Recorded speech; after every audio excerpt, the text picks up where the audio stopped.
Good evening, night owls, and welcome to Whisper Crowley, the place where stories linger long after the lights go out.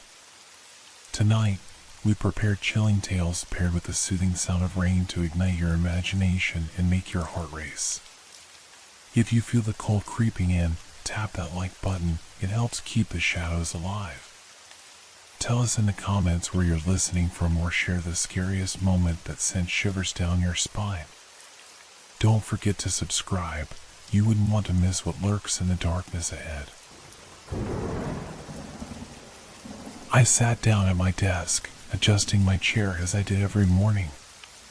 The soft hum of the office, the low murmur of conversations from nearby cubicles felt like a soundtrack to my routine. I glanced around, and everything appeared as it always did, nothing out of place. But then, I noticed it. A letter, placed neatly on my desk, with no sign of who had put it there. I picked it up, perplexed. It was signed by someone I hadn't thought about in months, Alex. A colleague who had left the company almost a year ago. I hadn't expected to hear from him again, certainly not like this. The envelope was unmarked, the paper inside smooth and crisp. I tore it open and unfolded the letter, scanning its contents.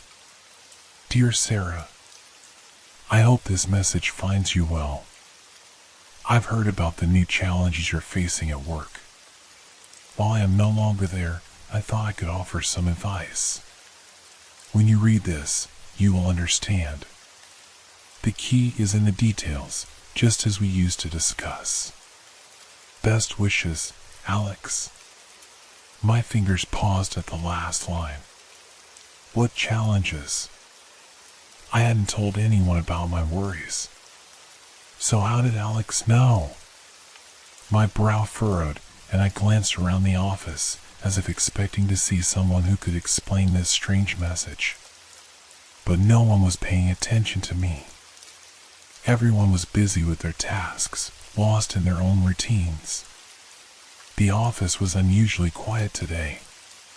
The hum of the air conditioning was absent, replaced by a faint rustling sound, as if the building itself was sighing. I shook off the feeling and went back to the letter. It was a simple note, but something about it felt off. I folded it back up and placed it in the drawer, hoping the unsettling feeling would pass. Yet, as I tried to focus on my work, my thoughts kept drifting back to the letter. I couldn't shake the feeling that something was waiting for me. Something I wasn't prepared for. The hours dragged on, the clock ticking with an almost mocking slowness. I tried to bury myself in my work, but every now and then, my gaze would wander to the drawer where the letter was hidden. It seemed to call to me, drawing my attention in ways I couldn't explain. Then it happened. A soft shuffling sound echoed from behind me. I froze. At first, I thought it was just another one of the usual office noises, someone walking by, or a chair moving. But no! The sound was different. It was as if someone, or something, was standing just out of sight, waiting, listening. I glanced over my shoulder, but there was no one there. The office was empty, just like before. But the feeling of being watched lingered. My heart quickened. I couldn't ignore the sensation anymore. It was like a weight pressing on my chest, making it harder to breathe. The office was too quiet, too still. The once familiar hum of the machine seemed muffled, as if someone had turned down the volume on reality itself. A faint chill crawled up my spine, and I instinctively pulled my sweater tighter around me. I glanced at the clock. It was almost 3 in the afternoon. The sun outside was hidden behind thick clouds, and the office lights flickered faintly. I told myself it was just the weather, just my nerves. But deep down, I knew it was something more. Something about today felt wrong. It felt different. Then, I heard it again.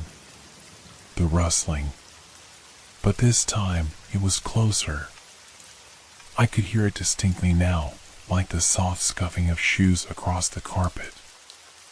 I spun around in my chair, but no one was there. My hands were clammy as I wiped them on my pants, trying to steady myself. Was I imagining things? Or was something actually in the room with me? I stared at the space behind my desk, trying to discern anything out of the ordinary. But there was nothing. No shadow, no movement. Just the same sterile white walls and the faint hum of the fluorescent lights. A soft breeze stirred the papers on my desk, making them flutter. I glanced at the window, still closed, as it had been since I arrived this morning. That's when I noticed it. The letter. The one from Alex. It wasn't where I had left it. It had moved. Just slightly, but enough for me to see it.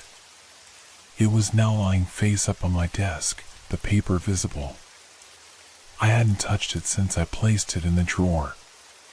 My heart skipped a beat. I knew I hadn't opened it again, yet there it was, as if it had a mind of its own. The room felt colder now, the air thick with an unseen presence. I reached for the letter slowly, every muscle in my body screaming at me to stop, to leave it alone.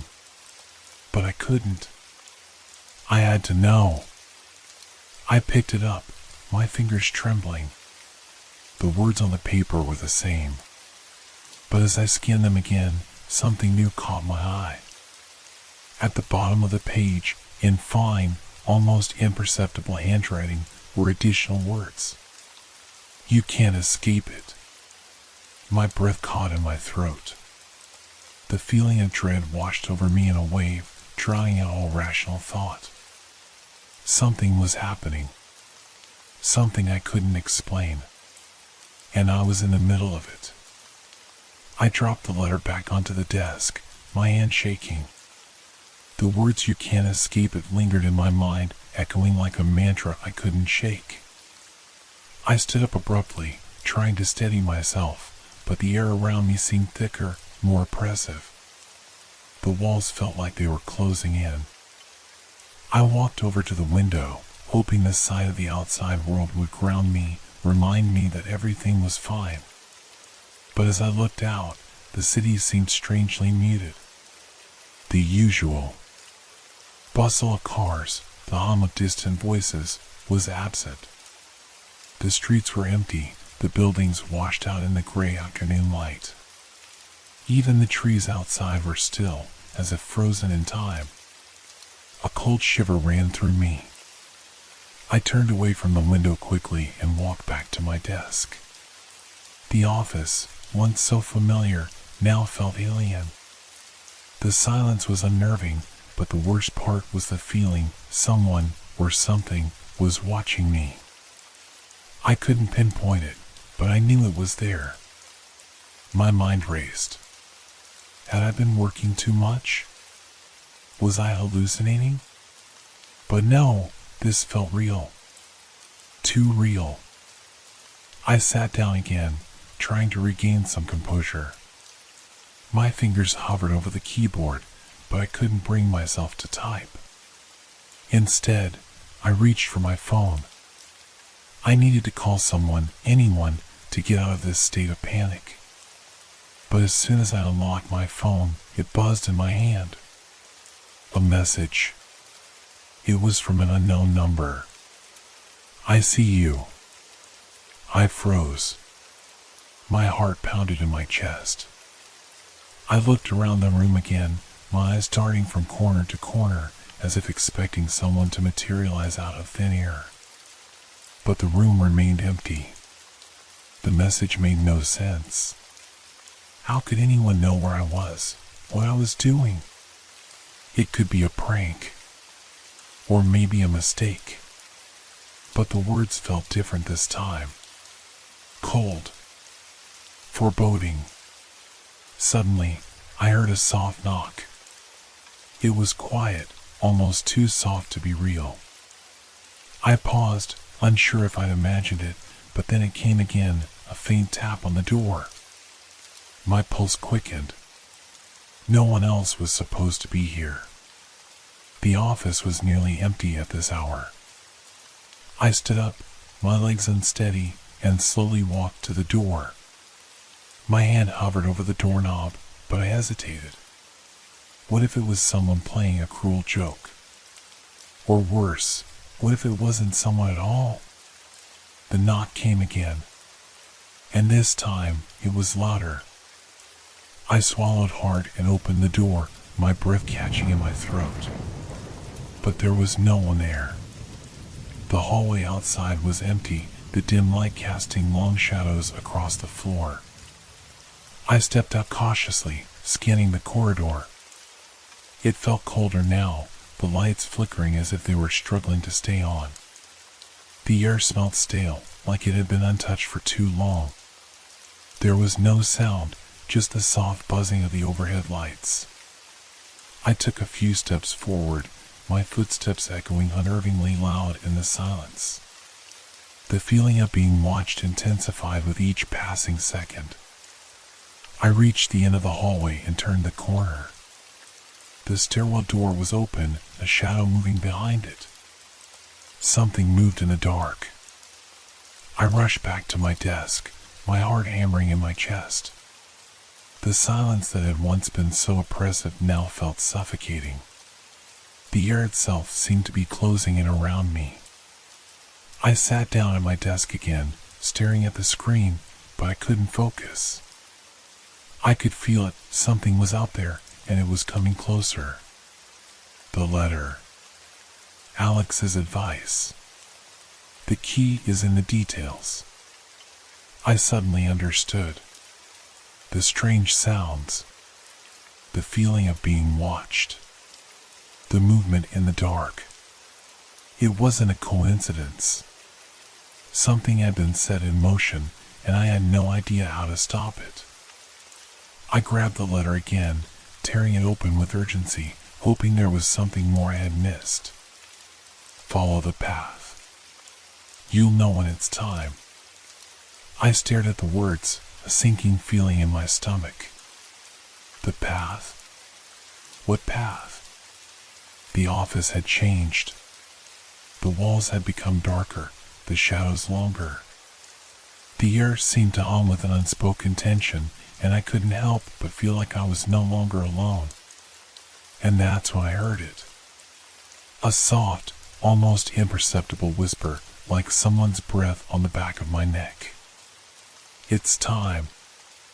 I froze, my blood running cold. My body was paralyzed. The whisper had come from behind me, but I couldn't bring myself to turn around. The voice was soft, almost like a breath, but it carried an undeniable weight. I felt it deep in my bones, a presence in the room, one I couldn't see but could feel creeping closer. My heart pounded so loudly I was certain it could be heard from across the office. I slowly shifted my gaze toward the door, but it remained closed. The hallway outside was empty, still. There was no sign of anyone or anything. But the air felt different now. Thick. Pressing in on me from all sides. My fingers tightened around the edges of the letter as though it was the only thing tethering me to reality.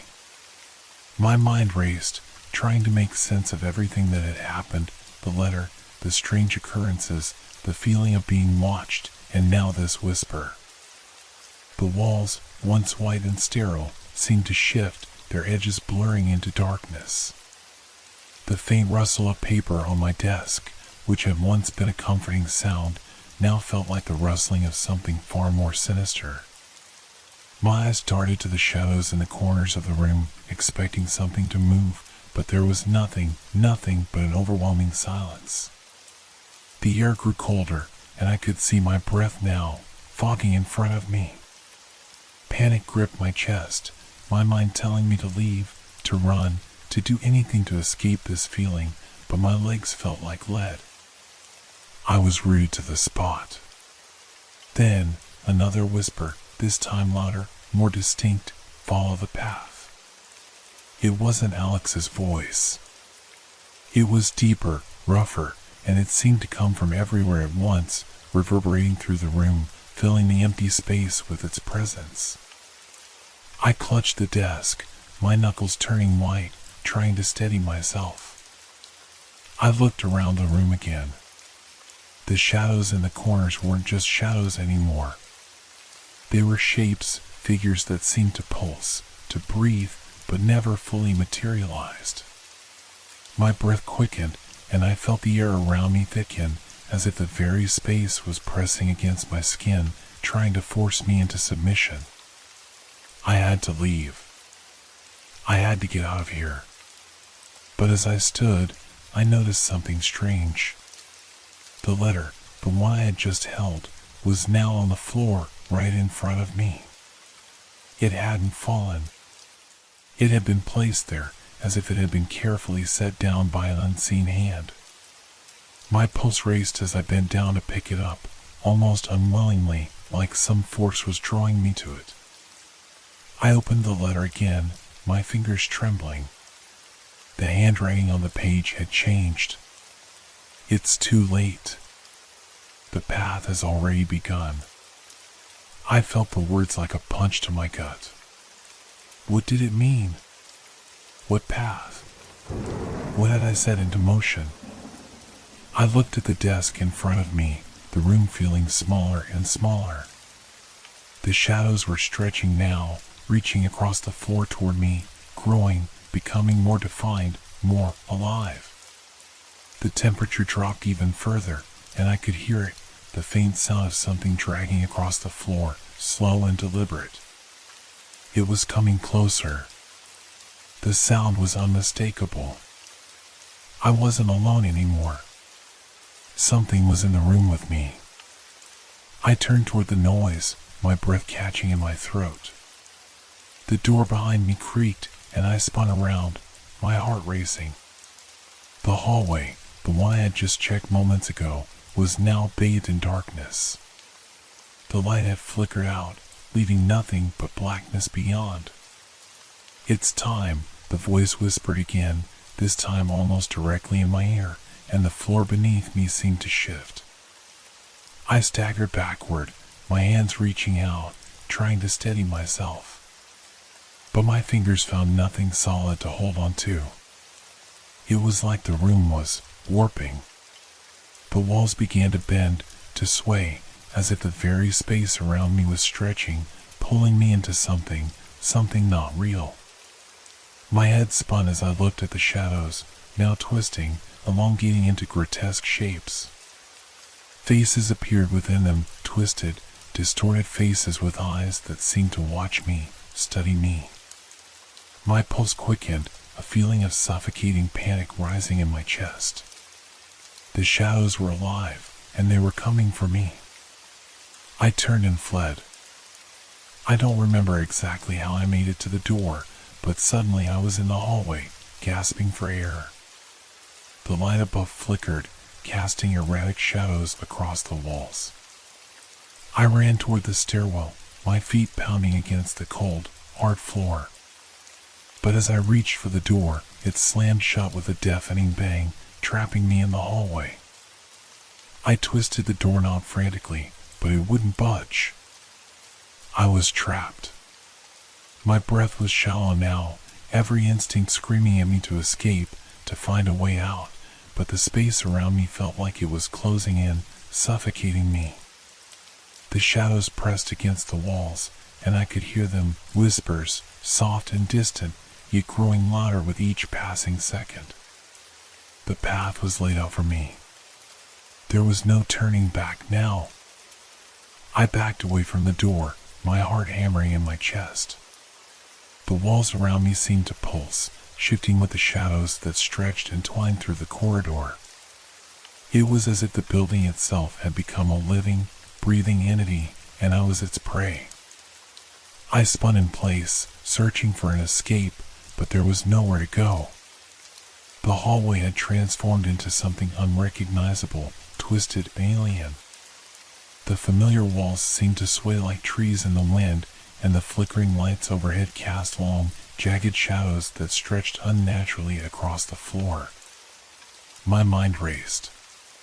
How had this happened? What had I done?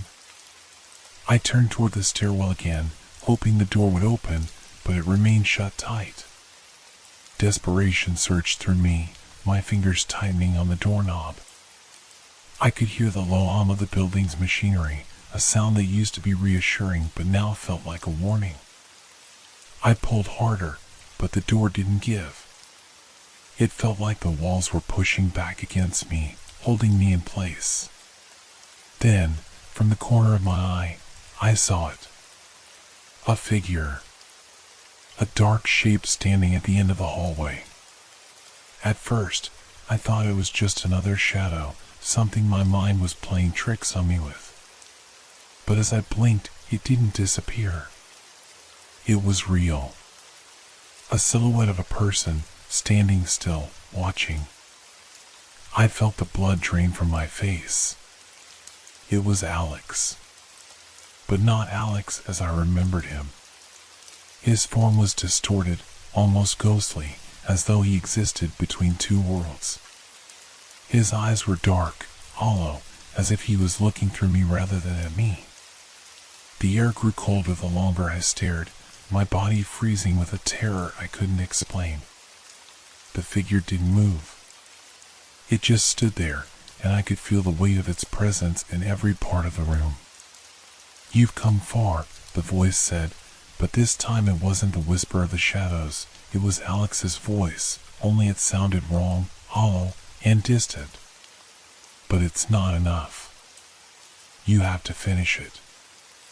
I opened my mouth to speak, but no words came out.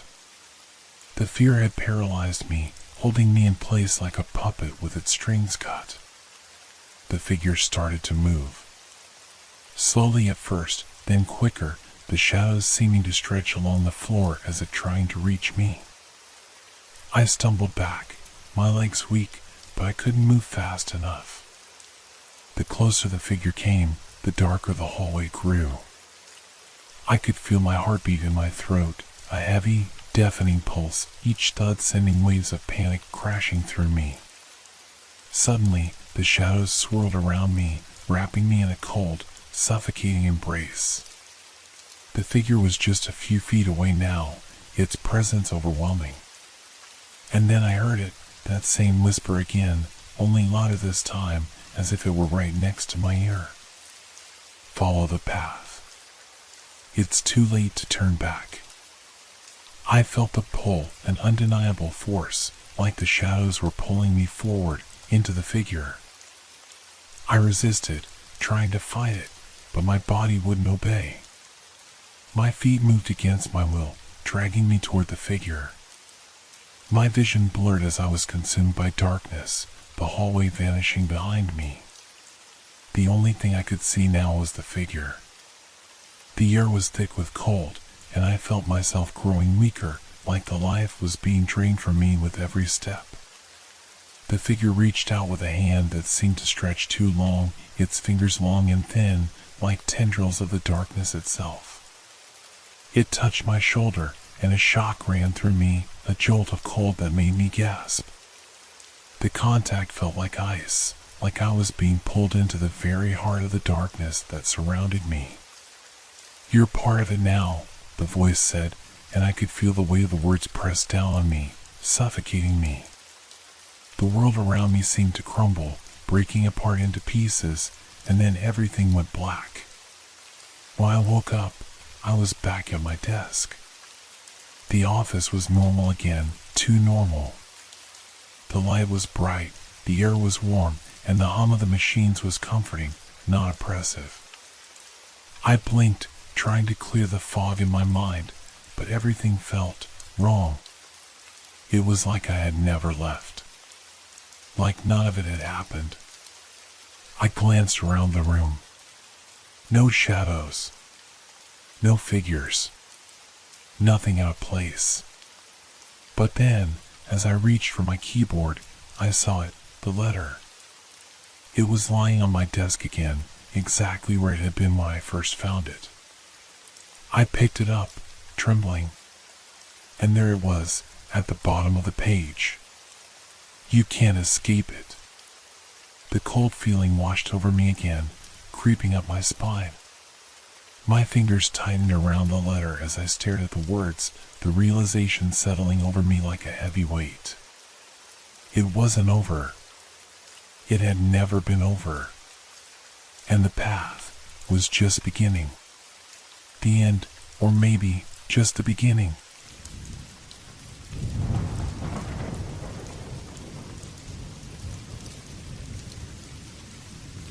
Have you ever moved into a new place and found something left behind by the previous tenants? You know, a forgotten piece of clothing or an old photograph? But what if these things don't stay where they were left? What if they start disappearing on their own, without explanation? When I moved into my new apartment, I expected the usual: boxes everywhere, dust in the corners, the smell of fresh paint in the air. But there was something strange about the apartment. The previous tenants had left a few things behind, things that no one seemed to want, but for some reason, I couldn't bring myself to throw away. There was an old umbrella by the door, a few scattered books on the coffee table, and a picture frame with a photo of someone I didn't recognize. I thought it was odd, but I didn't think much of it at first. I was busy with the move, and the apartment, though small, was charming. The kind of place you could make your own if you tried hard enough. But that's when things started to get strange. At first, it was subtle. I'd come home after work and find the umbrella had been moved. Not a huge change, but enough to notice.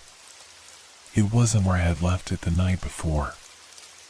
I chalked it up to me being distracted or tired after the long day. Maybe I had moved it myself without remembering. A few days later, the picture frame was gone. It was sitting on the kitchen counter when I left in the morning, but by the time I returned, it had vanished. I searched the apartment, thinking I had misplaced it, but there was no sign of it. I thought I was losing my mind. Maybe I had forgotten where I put it. But something inside me told me it wasn't me. It was something else. A week later, the books started disappearing. At first, one or two would be gone, but as time passed, entire stacks of them were missing. I would find myself standing in front of the bookshelf, staring at the empty spots, wondering where they could have gone. I was sure I hadn't moved them, and there was no way anyone else had. I was alone in the apartment. The more it happened, the more uneasy I became. I couldn't explain it. The things weren't simply misplaced, they were disappearing, as though they had never been there at all. I started locking the doors and windows when I left, but that didn't help. When I returned, the apartment felt the same, empty, quiet, but with an unsettling presence that I couldn't shake. It was like something was watching, waiting. One night, I woke up to a noise in the living room. It was faint, but enough to make my heart race. A soft shuffle, like something being dragged across the floor. I held my breath, listening. The noise continued, slowly getting louder. My stomach twisted in fear. I grabbed my phone, turning on the flashlight, and crept into the living room. There was nothing. Just the usual quiet, the stillness of the apartment that seemed almost too still. I tried to calm my breathing, convincing myself it was nothing, that I was just imagining things. But then, I noticed it. The books, the ones that had disappeared over the past few days, were back. They were neatly stacked on the coffee table, as though someone had placed them there, carefully. And the picture frame? It was on the floor, facing up, as if it had been thrown there in a hurry. I picked it up, my hands trembling, and stared at the photo inside. I still didn't recognize the faces. It was a black and white photo of a family standing outside a house I didn't know. They looked happy, normal even, but the longer I stared at it, the more uncomfortable I felt. Something about the photo seemed wrong, as though the people in it were staring at me through the glass. I shook my head, trying to push the thought out of my mind. It was just a photo. Just a thing left behind by someone who no longer lived there. But then I heard it again. A faint whisper, like someone calling my name. I froze. It was a voice I didn't recognize, soft, almost a whisper in the darkness. "You're not alone." I turned around quickly, but the room was empty. Nothing had changed. The apartment was as silent as it had always been. But the feeling lingered, thick and heavy, like a shadow that refused to leave. I had to get out of there. Something wasn't right. I grabbed my coat, planning to leave the apartment, but as I reached for the door, I saw something out of the corner of my eye. The umbrella. It was back. It had appeared out of nowhere, standing by the door as if it had never been moved in the first place. I couldn't take it anymore. I had to leave. But as I turned to run, I stopped in my tracks. The floorboards creaked. There was someone standing in the doorway. A figure, barely visible in the dim light, staring at me with eyes I couldn't see. And that's when I realized I wasn't alone. I froze, my heart pounding in my chest as I stared at the doorway. The figure was still there, but its features were blurred, indistinct, like smoke or fog, barely holding its form. The silence in the room thickened, and I could hear nothing but the pounding of my own heartbeat.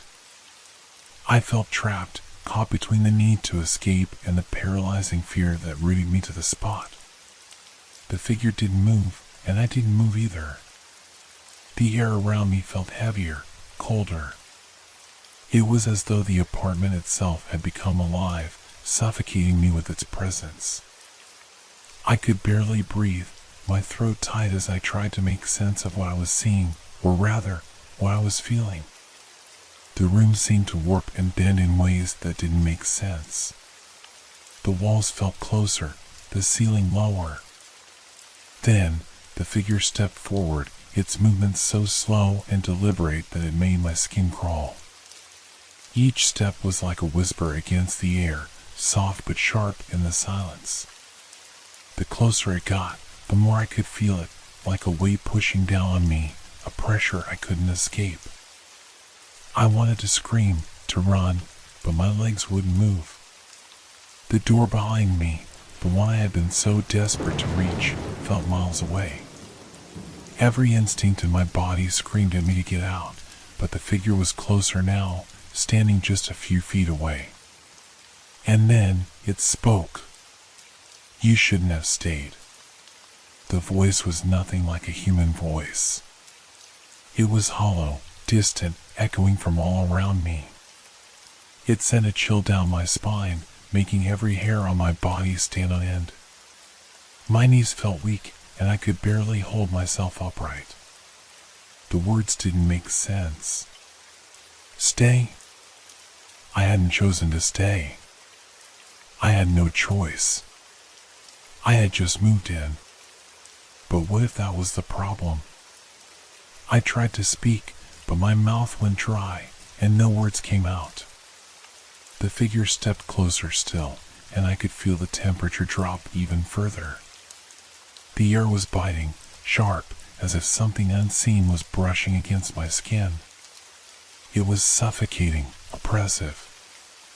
I needed air, needed to break free from whatever this was. But the figure didn't stop.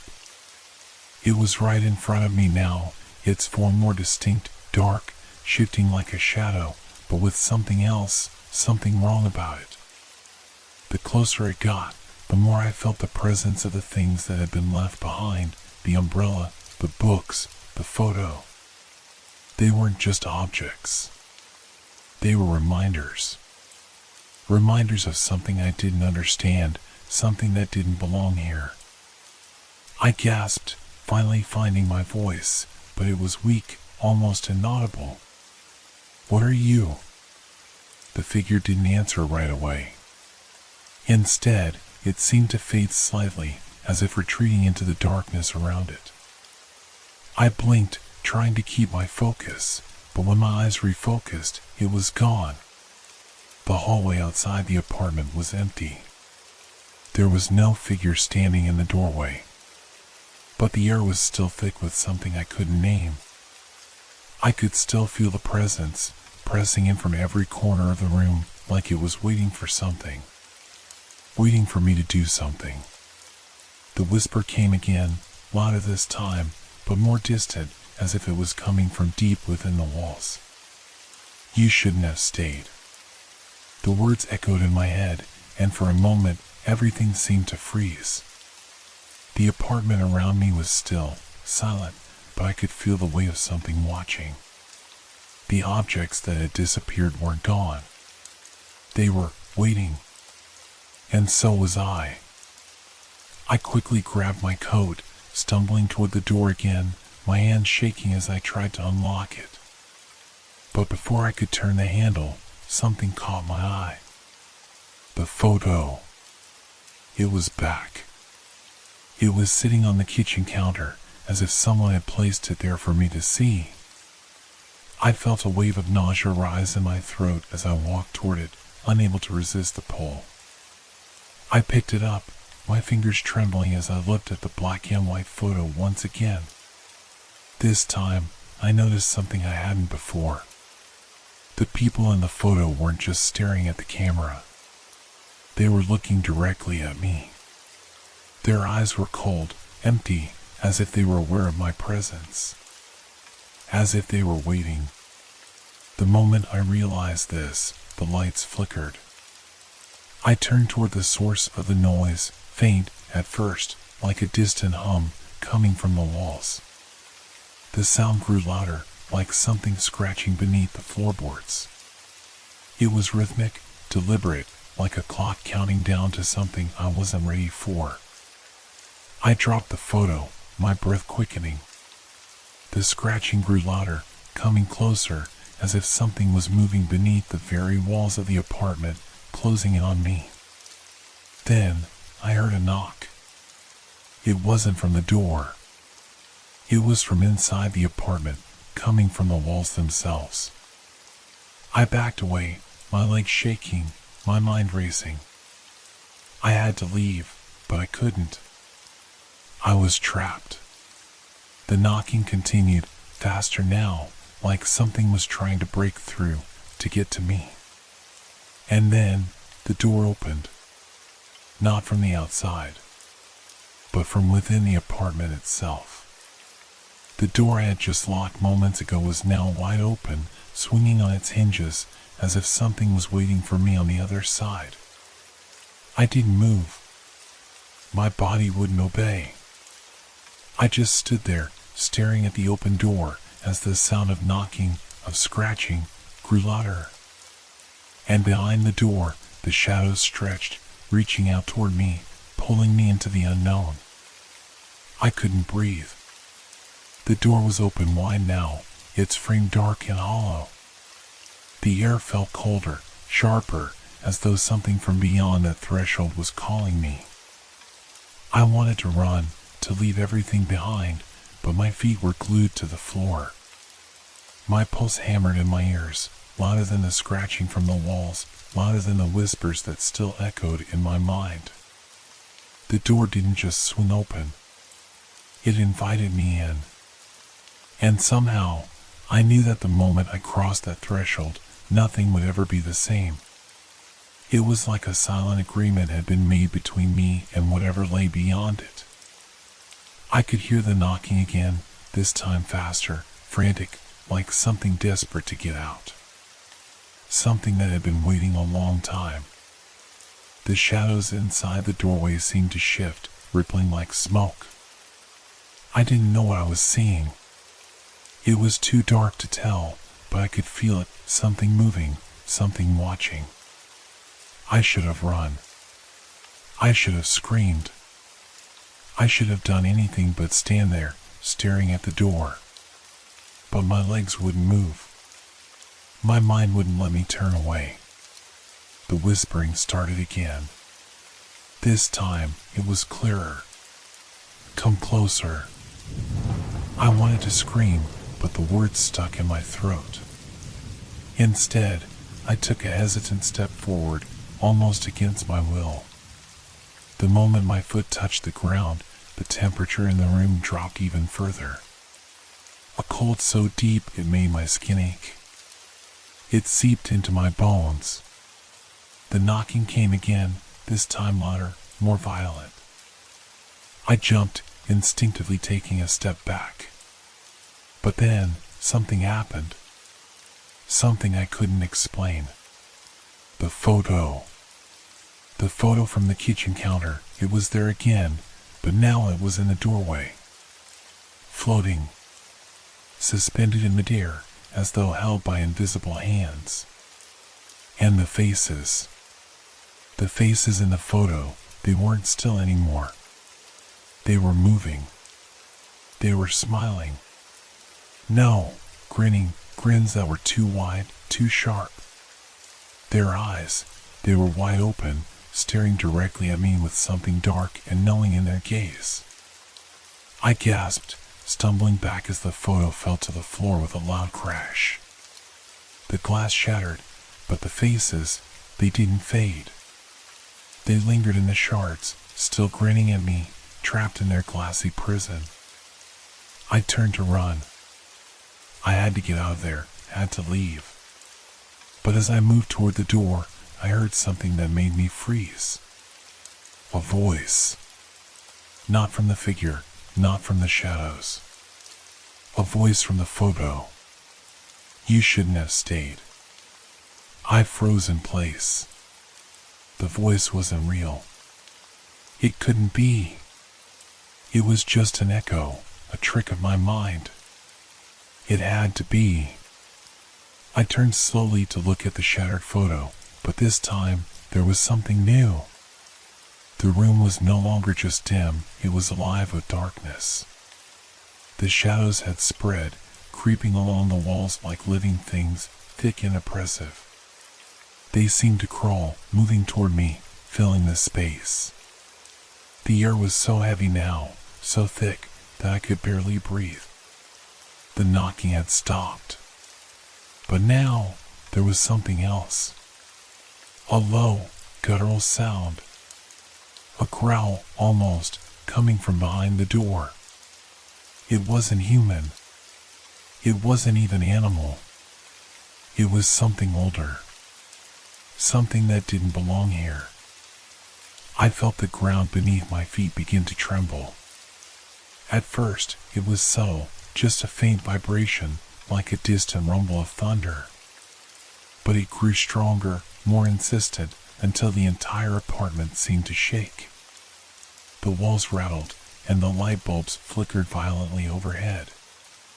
I backed away, but the shadows kept coming. They stretched toward me, growing longer, reaching for me, until they were almost touching my skin. I could feel them now, cold and suffocating, like fingers brushing against me. My breath came faster, my heart racing in my chest. And then, from the doorway, I saw it. A figure. A silhouette in the darkness, standing just beyond the threshold. It wasn't the same as before. This one was taller, more defined, its edges sharp and clear, like a figure carved from the shadows themselves. It had no face, no features, just a shape, something tall and looming, an endless stretch of darkness that seemed to suck in the light around it. I wanted to scream. I wanted to run. But my legs were still frozen, my body locked in place by some invisible force. The figure stepped forward, its movement slow and deliberate.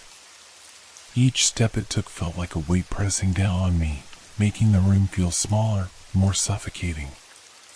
You shouldn't have stayed, the voice repeated, only now, it wasn't coming from the photo anymore. It was coming from the figure. The words resonated deep in my chest, vibrating through my bones. And then, without warning, the figure lunged forward. I screamed, stumbling backward, but my feet wouldn't move. I was trapped, caught in the grip of the shadows that surrounded me. The darkness closed in, consuming everything. The door, the room, the apartment, it was all gone, swallowed by the endless void of shadow.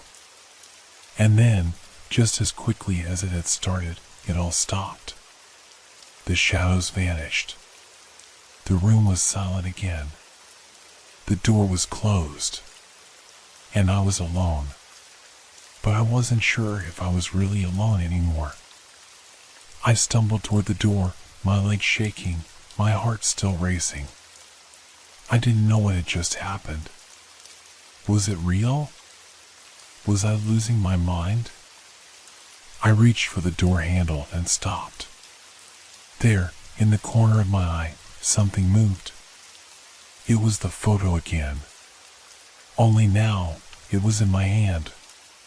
The faces grinned at me. And then, the whisper came again, closer this time. You shouldn't have stayed. I couldn't take my eyes off the photo. The faces in it were no longer grinning, no longer menacing. They had become smiling, warm, inviting, like the faces of people you've known all your life. But the smile was wrong. It was too wide, too much of a stretch, as if their mouths had been forced open by something far more sinister. Something inside them. I held the photo in my hands, but my fingers felt numb, detached from my own body. The air around me seemed to twist again, the apartment closing in like a trap, and I could feel the weight of something unseen pressing against my chest. I wanted to throw the photo down, to escape, but I couldn't. It was as if the photo had become part of me, like it was pulling me into the very darkness it had come from. You shouldn't have stayed. The voice echoed again, but this time it wasn't just a whisper. It was louder, clearer, coming from all around me, vibrating through the walls, through the floorboards. It wasn't just the photo. It was the apartment itself, speaking in a voice that wasn't human. I dropped the photo, and this time it hit the floor with a loud crash. The glass shattered, but the faces, they didn't break. They didn't fall apart. They remained intact, suspended in midair, as if they had been frozen in time. I turned away, my heart pounding so loud in my ears that it drowned out everything else. I had to get out. I had to leave this place before whatever had been left behind in these walls took me too. I reached for the door handle again. My breath was shallow, my hands clammy. This time, when I pulled the door open, the hallway outside seemed just as empty as before, no figure, no shadow lurking, no strange noises or knocking. But something wasn't right. The hallway looked too quiet, too still. It felt like the world outside had been swallowed up by the same silence that gripped the apartment. I couldn't escape, not truly. It was like I had been pulled into a place where time didn't exist. Or worse, where it bent to the will of whatever had taken hold of this apartment. I stepped into the hallway, each step echoing louder than it should have, like my presence was reverberating through the walls. The lights overhead flickered, casting long, distorted shadows that seemed to stretch out after me as if they wanted to reach out and grab me. I turned the corner, my eyes scanning the darkness, looking for any sign of escape. The building felt wrong. Every corner, every creaking floorboard, every whispering breeze that passed through the cracks in the walls, it was all feeding into the sense of dread that had been building since I first moved in. The apartment wasn't just haunted by the past tenants. It was haunted by something else. The shadows at the edges of my vision began to twist and shift again, and I could feel something behind me, no, in front of me, waiting. My pulse quickened, and I turned to face the oncoming darkness, but there was nothing there. Except the photo. It was in my hands again. I screamed, dropping it, but when I looked down, the photo had already vanished. And the shadows were closer now, creeping along the walls, moving faster than before. I stumbled back toward the apartment, the door slamming shut behind me as if something had pushed it. The room felt colder, the darkness deeper. And I heard it again. A soft knock. It came from behind the walls. And then another. Louder. Insistent. Urgent. I couldn't understand it. There was nothing there. I was alone. I was alone. I started to back away toward the window, trying to make sense of the chaos in my mind. The apartment, the knocking, the photo. It all felt like a tangled web, one I couldn't escape. My eyes darted to the window, and I could see the city outside, the real world, the one that felt so far away now. But I couldn't reach it. The window was closed. And locked. I turned to face the apartment once again, realizing that the door I had just closed was no longer there. It had disappeared. And in its place stood a mirror. I could barely recognize myself in the reflection. My face was pale, my eyes wide with fear. I looked like I had aged years in the span of a few minutes. But it wasn't just my face that had changed. The reflection seemed to distort, shift, as if something else was in the room with me, behind me, in the mirror. You shouldn't have stayed. The voice was louder now. A growl, almost, like something that had been lying in wait for a long time, waiting for me to understand. I turned quickly, my heart racing, but there was nothing behind me. The room was empty. Except for the shadows, which were growing larger, darker, more defined.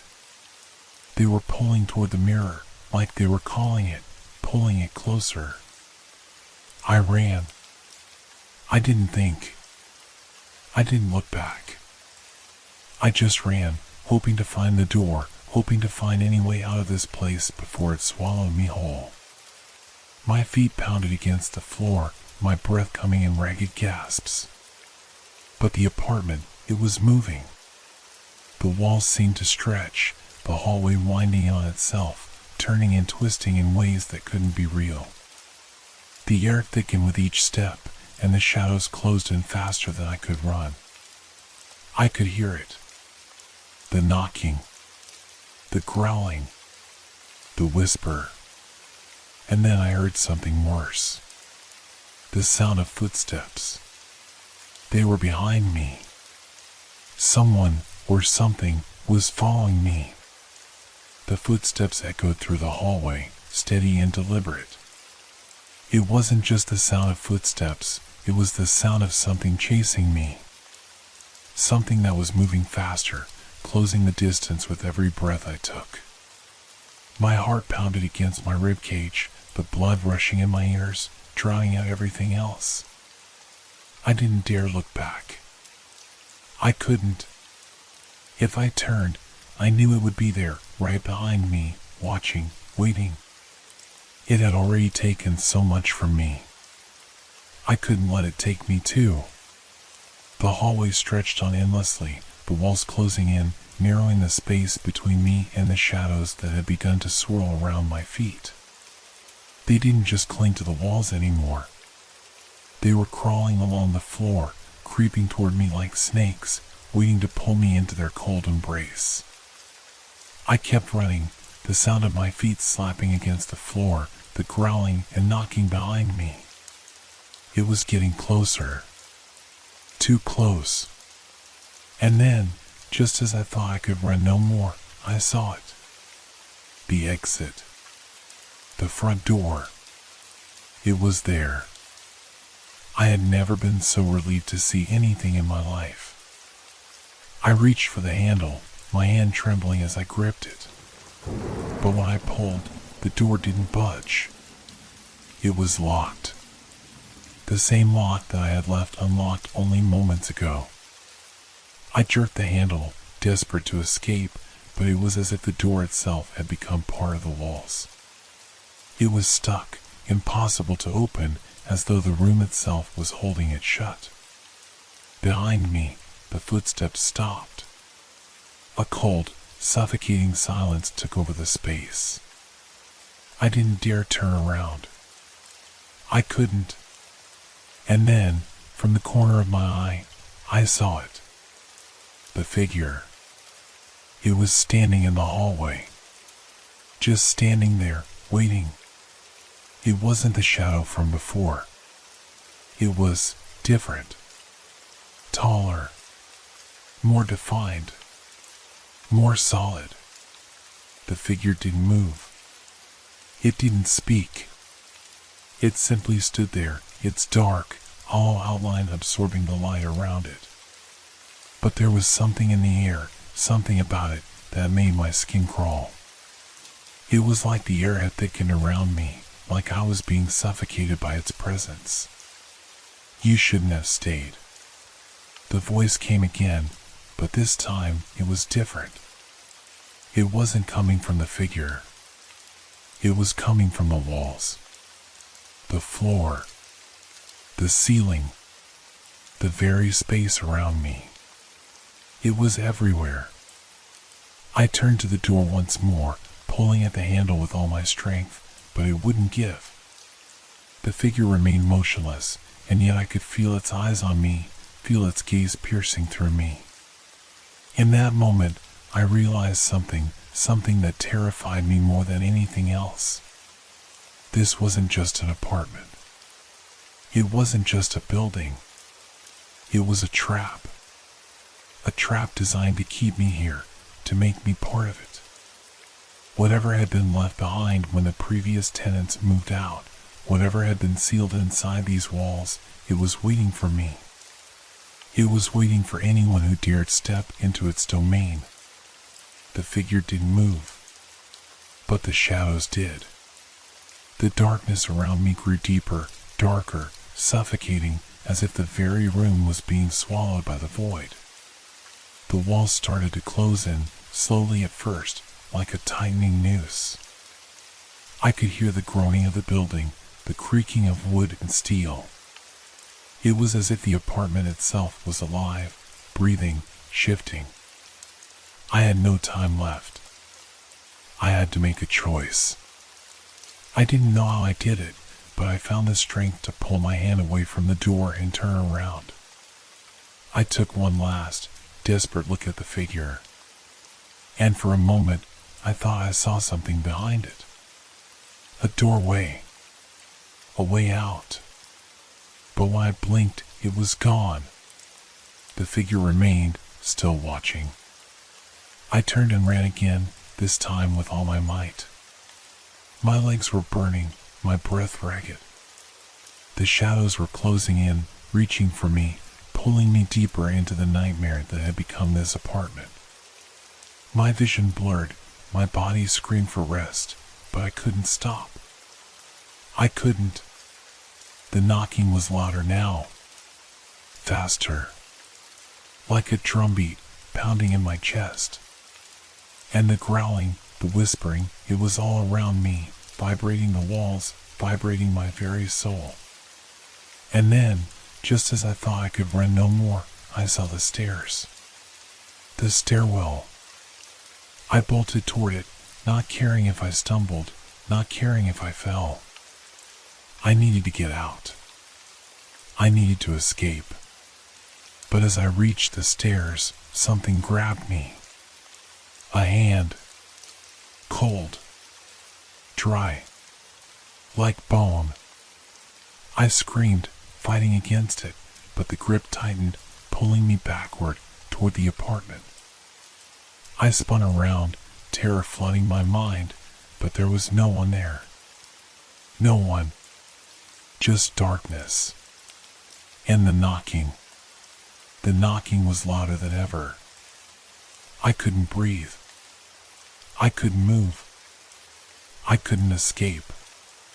And then everything went black. I woke up in the apartment. It was the same. Nothing had changed.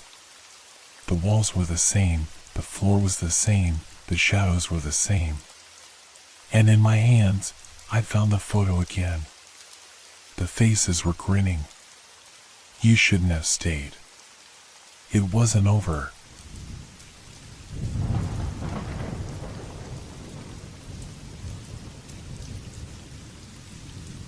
Have you ever ordered something and immediately wished you hadn't? That's how the memory started, with a question. Simple, yet it dug into me like an unwanted splinter. I hadn't thought about the drink in years, not since I was a child. But there it was, appearing before me as if time had bent and reversed itself, and I hadn't even asked for it. The day had started as any other. I was sitting in a quiet corner of the cafe, the usual hum of coffee machines and muffled chatter filling the air. The smell of freshly ground coffee and baked pastries was comforting, grounding me in the present. I was just here for a quick break, nothing more, nothing special. But then, I made the mistake of ordering my usual. Or what I thought was my usual. The barista behind the counter nodded and began preparing my drink, and I settled into the moment, watching the people around me, mind drifting as I absent-mindedly waited. The clock on the wall ticked away, as if the seconds were stretching longer than they should. The sound of the steam on frothing milk was soothing, almost hypnotic, until something strange caught my ear. A woman's voice broke through the quiet. "Is this your usual?" she asked, looking at me with a strangely familiar smile. I looked up. The woman standing before me was the waitress, but her face seemed different. Unremarkable, yet too clear, like a shadow pressing too hard against the light. She held a cup in her hand, something that wasn't my usual at all.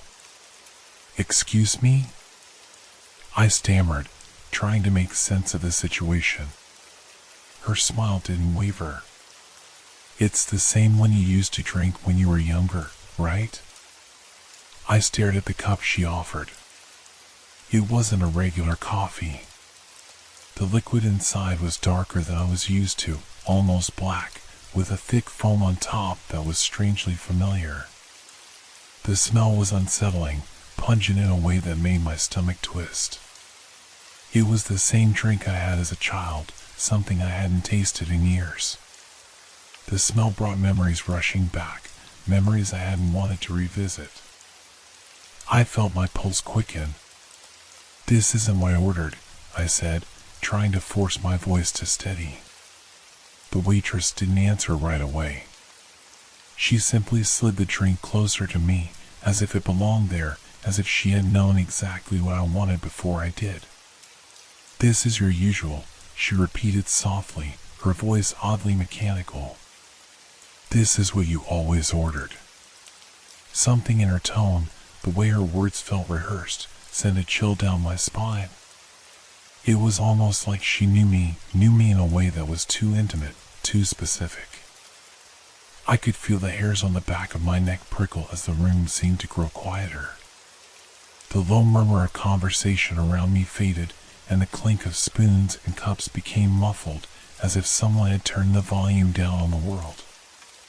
I glanced around the cafe. No one seemed to notice anything. Everyone went on with their lives, blissfully unaware of what was happening to me. The air felt too thick, pressing in from all sides. The waitress stood there, her eyes fixed on mine, waiting for me to respond. I looked down at the cup. I could almost hear my younger self laughing in my memory, running around with friends after school, the drink in my hand. It had always been something I liked back then, but the thought of it now, it felt wrong, like opening an old door that should have stayed closed. My throat tightened. I didn't order this.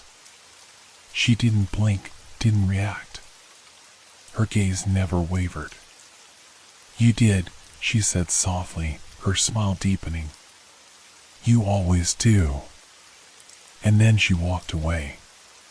The drink sat in front of me, silent, waiting. I didn't touch it. I couldn't. Something about it didn't sit right. It wasn't just the memories flooding back, or the odd sense of déjà vu. It was more than that. The air felt too still, the light flickering faintly as if the cafe was holding its breath. Something was wrong, terribly wrong. I sat there for what felt like an eternity, staring at the cup, my thoughts spiraling. The memories kept coming, bits of childhood I hadn't thought about in years, little moments that made me uneasy, like the smell of wet pavement after rain or the way my parents' voices sounded when they thought I was asleep. And then, as if in a dream, the noise in the cafe started to shift. The murmurs, the clinks, the hum of the coffee machine, it all faded into a hollow silence. I could feel my heart pounding in my chest as I stood up, my hands shaking. I had to leave. I had to get out of here. But as I moved toward the door, I saw her again. The waitress. She was standing in the doorway, staring at me with that same smile. She didn't speak, didn't need to. The message was clear. It was too late. The drink had already been given, the past already clawing its way back into my present. As I turned back to the counter, I saw that the cup had vanished. The table was empty. The drink was gone, as if it had never existed at all. But I knew it had. I knew it would always be there, waiting for me to take a sip. And now, so was she. I left the cafe, my mind a whirl of confusion and dread. The street outside was bright, bustling with the usual midday crowd, but to me, everything felt muted, unreal. My footsteps were heavier than they should have been, the pavement seeming to stretch farther beneath me. The memories of that drink, the taste, the smell, the strange way the waitress had spoken to me, clung to me like a second skin, unshakable, suffocating. I found myself walking without thinking, my feet guiding me through the familiar streets. The world seemed to hum beneath my feet, but the hum felt wrong. Like a low-frequency sound that only I could hear, vibrating through my bones. I tried to shake it off, tried to tell myself that it was nothing, that it was all just coincidence. But something in the pit of my stomach told me otherwise. Something had shifted. And then I heard it. The faint sound of footsteps behind me. Soft at first, just a whisper against the city's noise. But then, they grew louder, closer. I quickened my pace, but so did the footsteps. They were right behind me now, just a step away.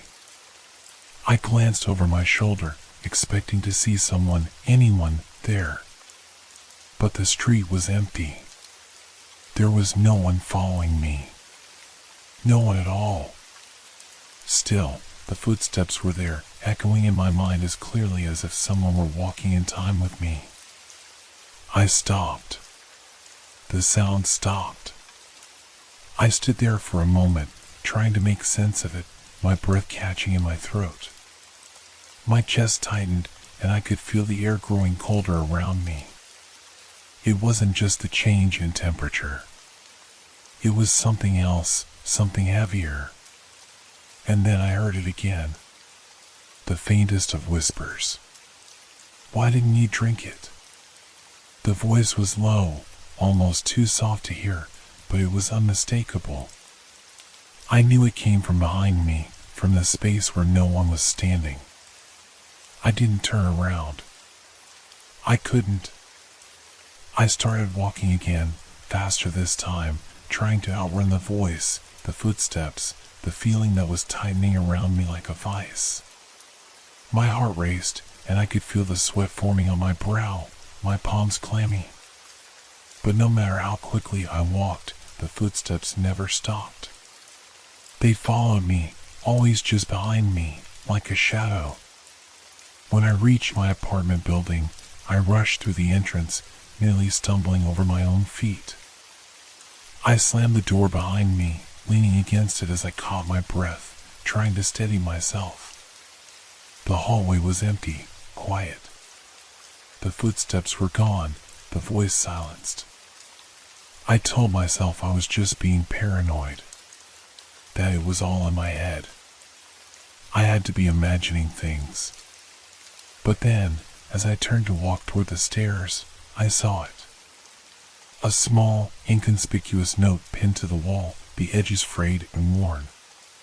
My heart skipped a beat as I read the words. You left it behind. I tore the note off the wall, crumpling it in my fist, my mind racing. How did it get there? Who had put it there? And what did it mean? I rushed up the stairs, the note still clenched in my hand. My apartment door was locked, but as soon as I touched the doorknob, I felt a chill run through me. The kind of cold that cuts through your skin, settles deep in your bones. The door was unlocked. I pushed it open slowly, cautiously, and stepped inside. The apartment was dark, the blinds drawn, but the familiar scent of home was there. It should have been comforting. Instead, it felt oppressive. And there, sitting on the coffee table, was the cup. The same cup. The same drink. The same foam on top, dark as midnight. I stared at it, paralyzed by a mix of disbelief and dread. How had it gotten here? It was impossible. I hadn't asked for it, hadn't seen anyone bring it in. The memories of the cafe, the strange waitress, the voice on the street, it all rushed back in a tidal wave. I couldn't escape it. No matter where I went, no matter how far I ran, it followed me. Why didn't you drink it? The whisper echoed in my mind, and I felt my fingers twitch. The drink was right there, taunting me. It was the same drink from my childhood, the same thing I had tried to forget. And then, like a magnetic pull, I found my hand reaching for the cup. I fought against it, tried to pull away, but my body wasn't listening. My fingers closed around the handle, lifting it to my lips before I could even think. The moment the liquid touched my tongue, I froze. The taste was exactly as I remembered, rich, bitter, with a strange, metallic aftertaste. But there was something else, something wrong. The more I drank, the more I felt myself slipping away. The room around me seemed to stretch, to twist and warp, as if the very space itself was bending, contorting. And then I saw her. The waitress. Standing at the doorway to my apartment, watching me with that same unsettling smile. You should have taken it sooner, she said, her voice a low, chilling murmur. My heart stopped. I dropped the cup. The liquid spilled across the table, but it didn't splatter. It spread like ink, black and endless, pooling across the surface. And in the darkness, I could hear her whisper one final thing. This is your usual. And then, everything went dark. I woke up with a start, my body jerking upright as I gasped for air. My heart pounded in my chest, my breath coming in short, frantic gasps. The room was dark, suffocatingly still. I could hear nothing, not even the usual sounds of the city outside. It was as though the world had been muted, frozen in time. I looked around, trying to orient myself, trying to make sense of what had just happened. The air felt thick, oppressive, like the weight of an invisible hand was pressing down on me. My fingers gripped the edge of the table in front of me, but it wasn't the same table. I had no memory of how I had ended up here. Where was I? I was no longer in my apartment, but the place I found myself in was eerily familiar. The walls were cracked, the paint peeling, but there was something about it that reminded me of my childhood home. A feeling I couldn't quite place, like a fragment of a forgotten dream.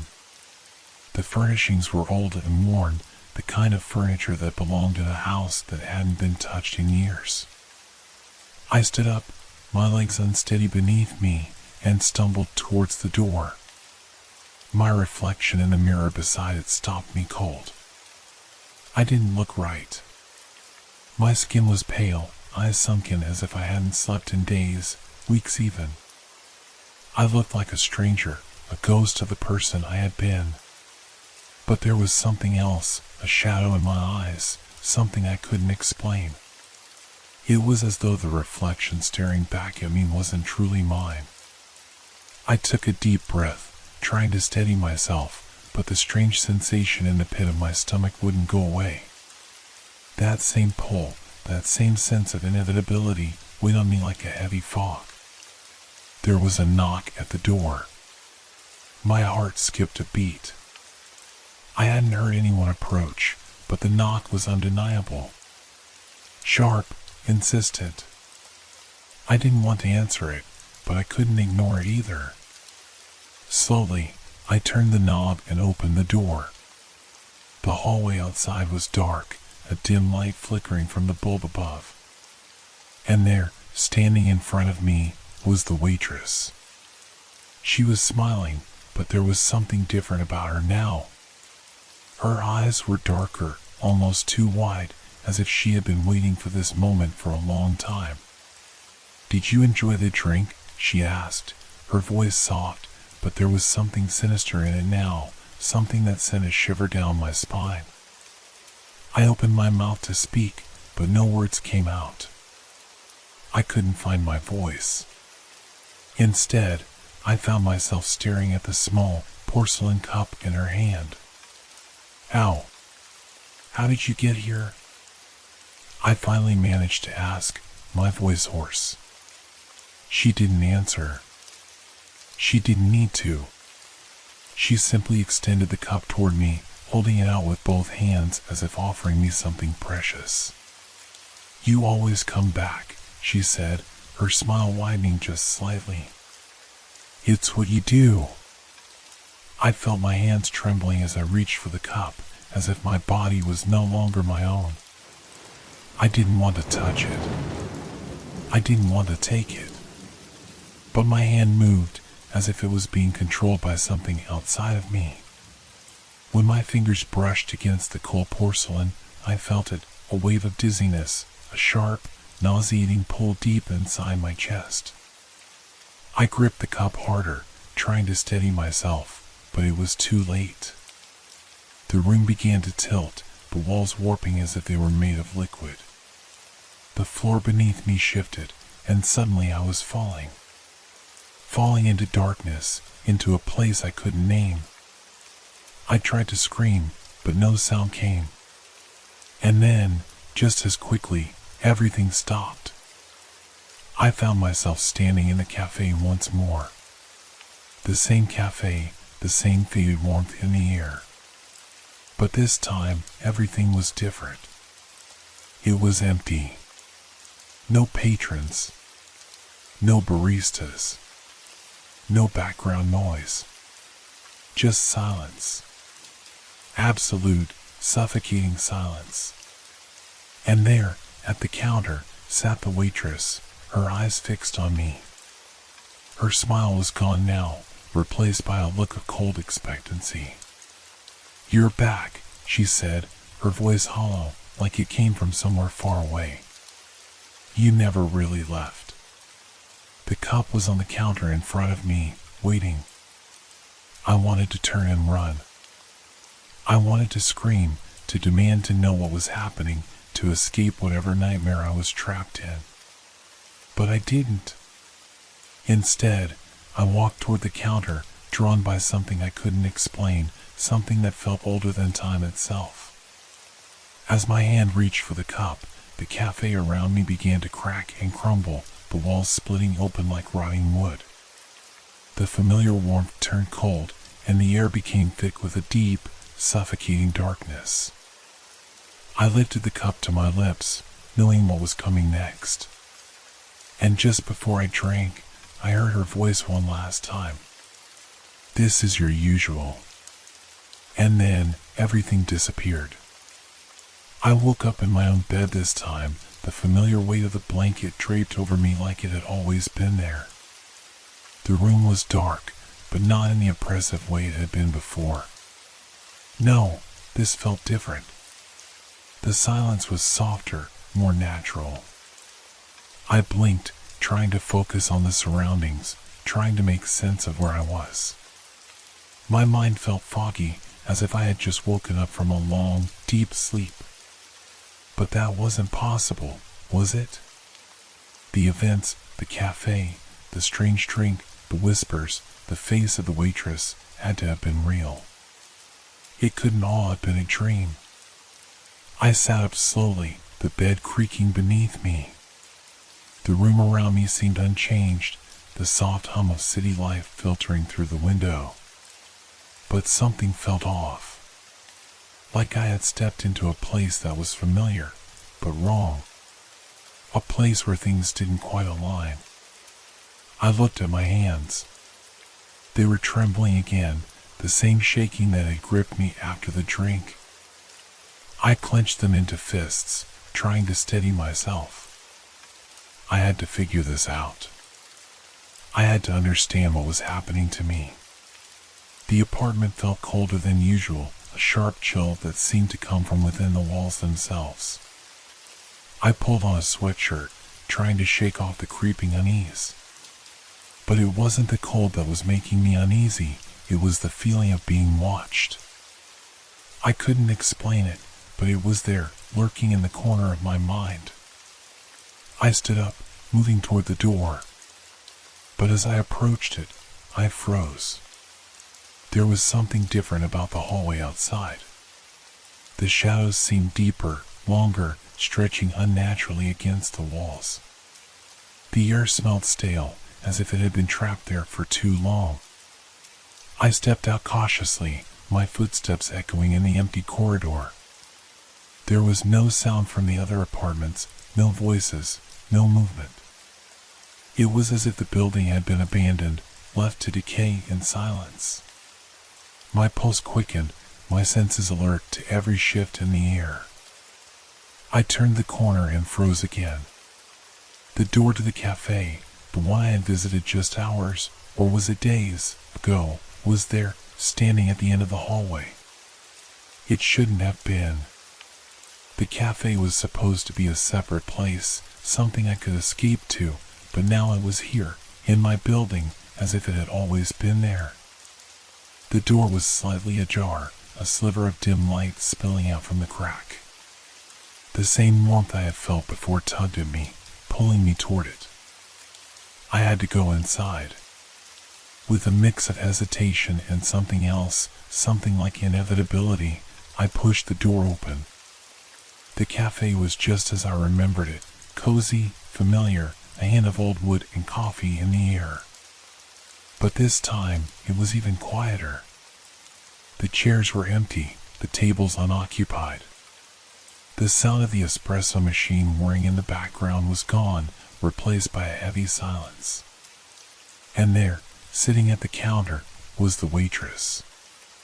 Her back was turned, but I knew it was her. I could feel it in the air, the tension that hung between us. I moved toward the counter, my steps slow, my heart hammering in my chest. I wanted to turn and run, but something stopped me. I couldn't explain it, this pull, this force that kept me moving forward. As I approached the counter, the waitress turned to face me, her eyes locking onto mine with an intensity that made my breath catch. Her smile was gone. In its place was something colder, something almost pitying. "Back again?" she asked softly, as if she had been waiting for me. "It's always the same with you." I didn't speak. I couldn't find my voice. She didn't need me to answer. With a simple gesture, she placed the cup in front of me. The same cup. The same drink. I could feel the weight of it before I even touched it, as if the cup was pulling at me, calling to me. "You know what this is," she said, her voice almost a whisper. "You've always known." I reached for the cup without thinking.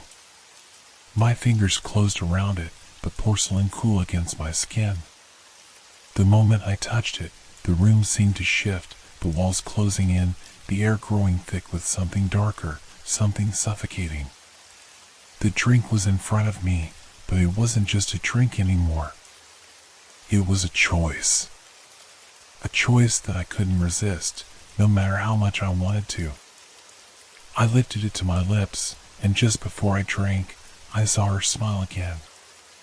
It was the same smile from before, but this time it felt different. It wasn't warm or welcoming. It was knowing, as if she understood something I didn't. "Drink," she said, her voice almost pleading. "You've always come back to this. Always." I closed my eyes, unable to stop myself. I drank. The moment the liquid hit my tongue, everything around me exploded into chaos. The walls twisted, the floor buckled beneath me. The cafe melted away, replaced by a swirling void of darkness. I couldn't breathe, couldn't think, couldn't feel anything except the cold, suffocating grip of the drink as it consumed me. "This is your usual." And then, everything disappeared. I woke up in my own bed this time, the familiar weight of the blanket draped over me like it had always been there. The room was dark, but not in the oppressive way it had been before. No, this felt different. The silence was softer, more natural. I blinked, trying to focus on the surroundings, trying to make sense of where I was. My mind felt foggy, as if I had just woken up from a long, deep sleep. But that wasn't possible, was it? The events, the cafe, the strange drink, the whispers, the face of the waitress had to have been real. It couldn't all have been a dream. I sat up slowly, the bed creaking beneath me. The room around me seemed unchanged, the soft hum of city life filtering through the window. But something felt off. Like I had stepped into a place that was familiar, but wrong. A place where things didn't quite align. I looked at my hands. They were trembling again, the same shaking that had gripped me after the drink. I clenched them into fists, trying to steady myself. I had to figure this out. I had to understand what was happening to me. The apartment felt colder than usual, a sharp chill that seemed to come from within the walls themselves. I pulled on a sweatshirt, trying to shake off the creeping unease. But it wasn't the cold that was making me uneasy, it was the feeling of being watched. I couldn't explain it, but it was there, lurking in the corner of my mind. I stood up, moving toward the door. But as I approached it, I froze. There was something different about the hallway outside. The shadows seemed deeper, longer, stretching unnaturally against the walls. The air smelled stale, as if it had been trapped there for too long. I stepped out cautiously, my footsteps echoing in the empty corridor. There was no sound from the other apartments, no voices, no movement. It was as if the building had been abandoned, left to decay in silence. My pulse quickened, my senses alert to every shift in the air. I turned the corner and froze again. The door to the cafe, the one I had visited just hours, or was it days, ago, was there, standing at the end of the hallway. It shouldn't have been. The cafe was supposed to be a separate place, something I could escape to, but now it was here, in my building, as if it had always been there. The door was slightly ajar, a sliver of dim light spilling out from the crack. The same warmth I had felt before tugged at me, pulling me toward it. I had to go inside. With a mix of hesitation and something else, something like inevitability, I pushed the door open. The cafe was just as I remembered it, cozy, familiar, a hint of old wood and coffee in the air. But this time, it was even quieter. The chairs were empty, the tables unoccupied. The sound of the espresso machine whirring in the background was gone, replaced by a heavy silence. And there, sitting at the counter, was the waitress. Her back was turned, but I knew it was her. I could feel it in the air, the tension that hung between us. I moved toward the counter, my steps slow, my heart hammering in my chest. I wanted to turn and run, but something stopped me. I couldn't explain it, this pull, this force that kept me moving forward. As I approached the counter, the waitress turned to face me, her eyes locking onto mine with an intensity that made my breath catch. Her smile was gone. In its place was something colder, something almost pitying. "Back again?" she asked softly, as if she had been waiting for me. "It's always the same with you." I didn't speak. I couldn't find my voice. She didn't need me to answer. With a simple gesture, she placed the cup in front of me. The same cup. The same drink. I could feel the weight of it before I even touched it, as if the cup was pulling at me, calling to me. "You know what this is," she said, her voice almost a whisper. "You've always known." I reached for the cup without thinking. My fingers closed around it, the porcelain cool against my skin. The moment I touched it, the room seemed to shift, the walls closing in, the air growing thick with something darker, something suffocating. The drink was in front of me, but it wasn't just a drink anymore. It was a choice. A choice that I couldn't resist, no matter how much I wanted to. I lifted it to my lips, and just before I drank, I saw her smile again. It was the same smile from before, but this time it felt different. It wasn't warm or welcoming. It was knowing, as if she understood something I didn't. "Drink," she said, her voice almost pleading. "You've always come back to this. Always." I closed my eyes, unable to stop myself. I drank. The moment the liquid hit my tongue, everything around me exploded into chaos. The walls twisted, the floor buckled beneath me. The cafe melted away, replaced by a swirling void of darkness. I couldn't breathe, couldn't think, couldn't feel anything except the cold, suffocating grip of the drink as it consumed me. And then, I was falling into a darkness that didn't end.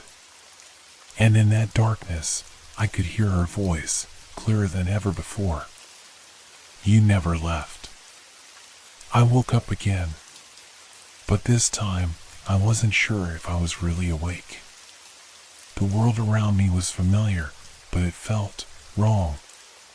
Like a dream that refused to let go, clinging to me even after I thought I had escaped it. I opened my eyes, or at least I thought I did. The light in the room was dim, the air heavy with an unnatural stillness. The place was unfamiliar, but not completely. The walls were cracked, the furniture worn, like the remnants of a place that had been abandoned long ago, yet it had a strange, echoing familiarity to it. I stood up slowly, my legs unsteady beneath me. A headache pulsed at my temples, but it wasn't just the pain. It was the feeling of something being wrong. My hands trembled, as if the very act of moving was a struggle. The room felt like it was closing in on me, the walls pressing in with every breath I took. I had to leave. I had to get out of here. My mind was screaming at me, urging me to run, but I couldn't move. It was as if the very air was holding me in place. Suddenly, I heard something. A sound a faint shuffling, like footsteps on the floor behind me. I spun around, my breath catching in my throat. But there was no one there. Just the room, just the silence. Yet, I felt it, someone was watching me. A whisper of a voice, like a soft breeze across the back of my neck, barely audible, but unmistakable. You can never leave. I froze, my blood running cold. The words seemed to hang in the air, reverberating in my mind long after they had been spoken. Who was it? What was happening to me? I moved towards the door, each step heavy with hesitation, my body screaming at me to turn back, to flee from whatever it was that I was facing. But the door wouldn't open. It was locked. I turned, my hands now gripping the doorknob tightly, twisting, pulling, but the door refused to budge. Panic began to rise in my chest, my breath coming in short, shallow gasps. I felt trapped. And then, the sound again. A soft shuffle, followed by the unmistakable click of heels on the floor. It was closer this time. I turned, heart pounding in my chest, to see her standing there, the waitress. But she wasn't the same anymore. Her eyes were darker, hollowed, and her smile was gone, replaced by something else. A look of quiet recognition. You shouldn't have come back, she said, her voice low, almost a murmur. But you always do. I tried to back away, but my feet wouldn't move. My body felt frozen, as if it was no longer mine. The walls around me seemed to stretch, to close in, making the room feel even smaller, more suffocating. Why are you doing this? I finally managed to ask, my voice cracking. What do you want from me? Her smile returned then, but it wasn't kind. It wasn't even reassuring. It was the smile of someone who knew something I didn't, someone who had been waiting for this moment for much longer than I could understand. What? She asked, tilting her head as if considering the question. I don't want anything. I've only been doing my job. Her words didn't make sense. How could she say that? How could she talk about this like it was just some job? What was this? Some twisted game? You keep coming back, she continued, stepping closer to me. It's always been this way.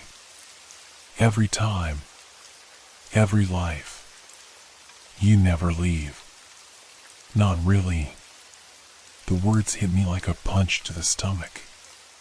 The realization crashed into me with such force that I almost couldn't breathe. It wasn't just this moment. It was all of it. The cafe. The drink. The hallway. The way I kept waking up in different places, as if everything was shifting, changing, but always the same. I felt like I was losing myself. Like I was being pulled into something, some endless loop that I couldn't escape. Every time I thought I was free, it pulled me back in. And she knew it. She had always known. You're trapped, she whispered, her voice thick with something like pity. But you don't remember, do you? You never remember. I shook my head, trying to break free from the fog that clouded my mind. My heart was racing. My thoughts were a blur. What are you talking about? But she didn't answer. She didn't need to. The cafe around me began to dissolve, the walls cracking, the floor tilting beneath me.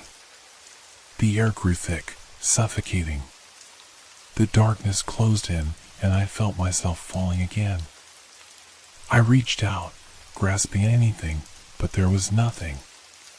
Just a void. And then, a sudden silence. I opened my eyes.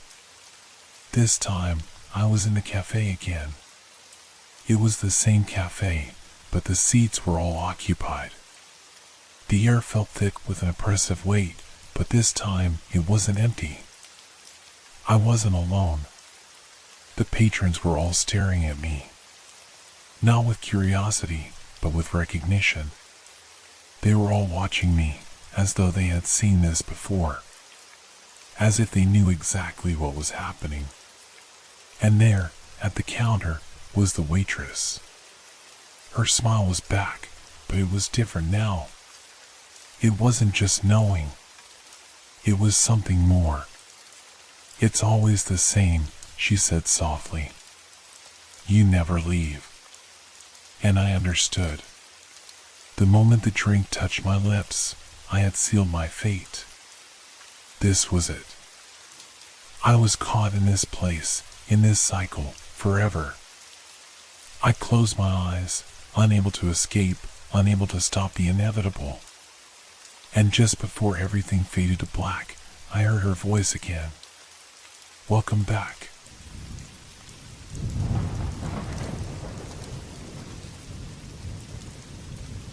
Have you ever noticed something strange happening in your own home? Something small but unsettling? Something you can't quite explain? It's the kind of thing that gnaws at your mind, lingering just beyond your understanding. That's what started happening to me, and it hasn't stopped. I just moved into this apartment a few weeks ago. It wasn't much, just a small one-bedroom on the 3rd floor of an old building. The rent was cheap, the neighborhood quiet. I thought I had found the perfect place to settle in after a chaotic few months of moving around. The landlord was nice enough, though he always seemed a little too eager to leave once the lease was signed. But I didn't think much of it at the time. Each evening, as the sun dipped below the horizon and the room darkened, I would sit by the window, sipping my tea, enjoying the solitude. The city noises outside were muffled by the thick curtains. It was peaceful. Then, one night, I saw it. I wasn't paying attention at first. I had my back to the window, listening to the quiet hum of the city as I read a book. But something caught my eye. A flicker of movement, like a shadow, just outside the glass. I turned, my heart skipping a beat. The window was clean, nothing on the glass except the faint reflection of my own face staring back at me. But then, I saw it. A handprint. Right in the middle of the glass. The faintest outline of fingers, as if someone had pressed their hand against the window from the outside. The skin was pale, almost glowing in the dim light. The fingers were stretched wide, the palm perfectly formed. I stood there for a moment, frozen. I hadn't heard anything, no footsteps, no rustling, nothing. There was no reason for a handprint to appear out of nowhere. I went to the window and wiped it clean with my sleeve, convinced that maybe I had imagined it. Maybe it was just a smudge that had somehow formed in a weird pattern. But the glass was perfectly clean. The next evening, the same thing happened. A handprint, exactly like the one from the night before, appeared on the window. And again, I couldn't hear anything outside. The room was silent, save for the sound of my own breath, my own pulse, racing in my ears. I reached for the curtains and pulled them shut, trying to push the thought from my mind. It didn't make sense. It couldn't. The 3rd night, I decided to stay awake, to watch. I sat in the dark, just waiting. The apartment felt colder, though the heat was still on. I could hear the wind whistling faintly outside, but nothing else, just the faint creaking of the building, the sound of my own breath. And then, there it was again. The handprint. But this time, something was different. The edges of the hand seemed sharper, as if they were burned into the glass, like a mark that had been left behind by something much more sinister than just a finger. I ran to the window, pressing my palms against the cold glass, searching outside for any sign of life. But there was nothing. The street below was empty, the lamplights casting long shadows across the pavement. The only movement was the flicker of a distant street lamp. I wiped the window clean once again, though I knew deep down that it wouldn't matter. In the morning, when the light first began to filter through the curtains, the handprint was gone. Like it had never been there. I thought I was imagining things. It didn't make sense. But every night, it happened again. The handprint would appear on the window, and each time, I would wipe it away, thinking maybe it was just dirt, or maybe it was just my mind playing tricks on me. But the next night, the hand would be back. I began to grow more paranoid. I stopped leaving the apartment. I kept the curtains drawn during the day, even though it felt unnatural. I started watching the window for hours at a time, waiting. I wanted to catch it. I wanted to see who or what was leaving these marks. But every time I blinked, I would miss it. It was like it was happening just outside of my reach, a mystery that I couldn't solve, no matter how hard I tried. The sensation of being watched, of something unseen lurking just out of sight, was suffocating. I started to hear things too, small sounds in the night that I couldn't explain.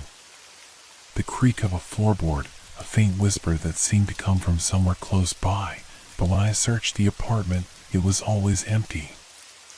And every morning, the handprint was gone. I began to feel like I was losing my mind.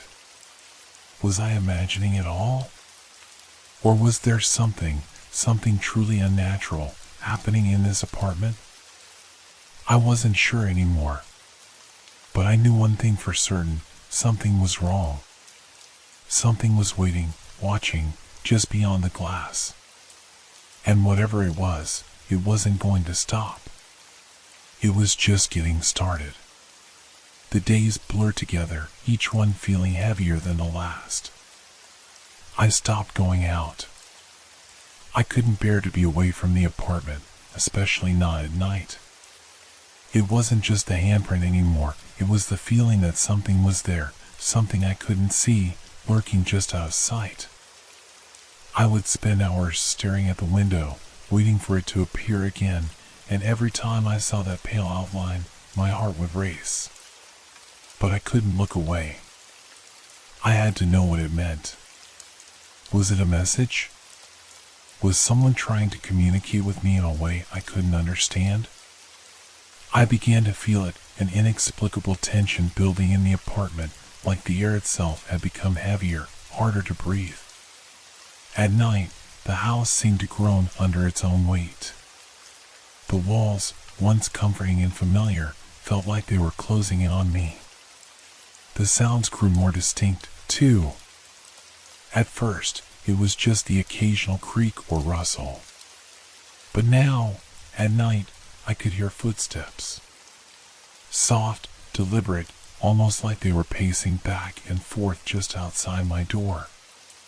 My eyes would snap open at the sound, my pulse quickening, and I would strain my ears, listening for any other noises. But when I opened the door, there was never anyone there. Just empty space. It was the third week in this apartment when things escalated. It started with the phone. I was sitting in the living room one evening, watching the shadows lengthen across the floor, when my phone rang. It was late, too late for anyone to be calling. I glanced at the screen, no name, just an unknown number. I hesitated before answering. Hello? My voice felt too loud in the otherwise silent apartment. There was a long pause on the other end of the line, just dead air. Then, a whisper, faint and almost drowned by static. Look outside. My throat went dry. I tried to speak, but the words stuck in my mouth. The whisper continued, barely audible but unmistakable. Look outside, at the window. I dropped the phone, heart pounding. I didn't want to look. I couldn't. But the voice, that haunting whisper, echoed in my mind. I stood up, my legs trembling, and slowly walked toward the window. The curtains were drawn, the room still dark, but I couldn't ignore the pull. I reached out, fingers trembling as I gripped the fabric. My mind screamed at me not to, but I pulled them open anyway. The window was clear, no marks, no handprint, no sign of anything strange. Just the dark city street outside. But as my eyes adjusted, I saw something that made my stomach drop. A figure. It was standing across the street, just outside the lamplight. It wasn't clear at first, just a shadow, its outline hazy in the darkness. But as I stared longer, I saw it more clearly. A person, though not entirely human. Tall and thin, its limbs elongated in an unnatural way, like it was stretching to fit the shadows. It stood still, just watching me. I froze, my breath caught in my throat. I couldn't move. It was like time had stopped, like the whole world was holding its breath. I blinked, trying to convince myself it was a trick of the light, a figment of my imagination, but when I opened my eyes again, it was still there. The figure didn't move. It just watched. The hairs on the back of my neck stood up, and a cold sweat broke out across my skin. I slammed the curtain shut, heart hammering in my chest. But even then, I could feel it. That presence, still lingering outside, pressing in from all sides. I tried to shake it off. It had to be a trick, right? Just some person out there, maybe someone who didn't know how to leave me alone. I turned back to the phone, grabbing it off the floor and dialing the first number I could think of, my friend, Lisa. She would know what to do. But the phone line was dead. No dial tone. Nothing but static. I sank into the couch, my mind racing. Why wasn't it working? Why couldn't I reach anyone? I felt completely isolated, trapped in this apartment with someone, watching me, waiting for something. The whispers came again, this time louder, clearer. Look at the window, they said. It's not just a mark. It's a warning. I jumped up, my legs unsteady.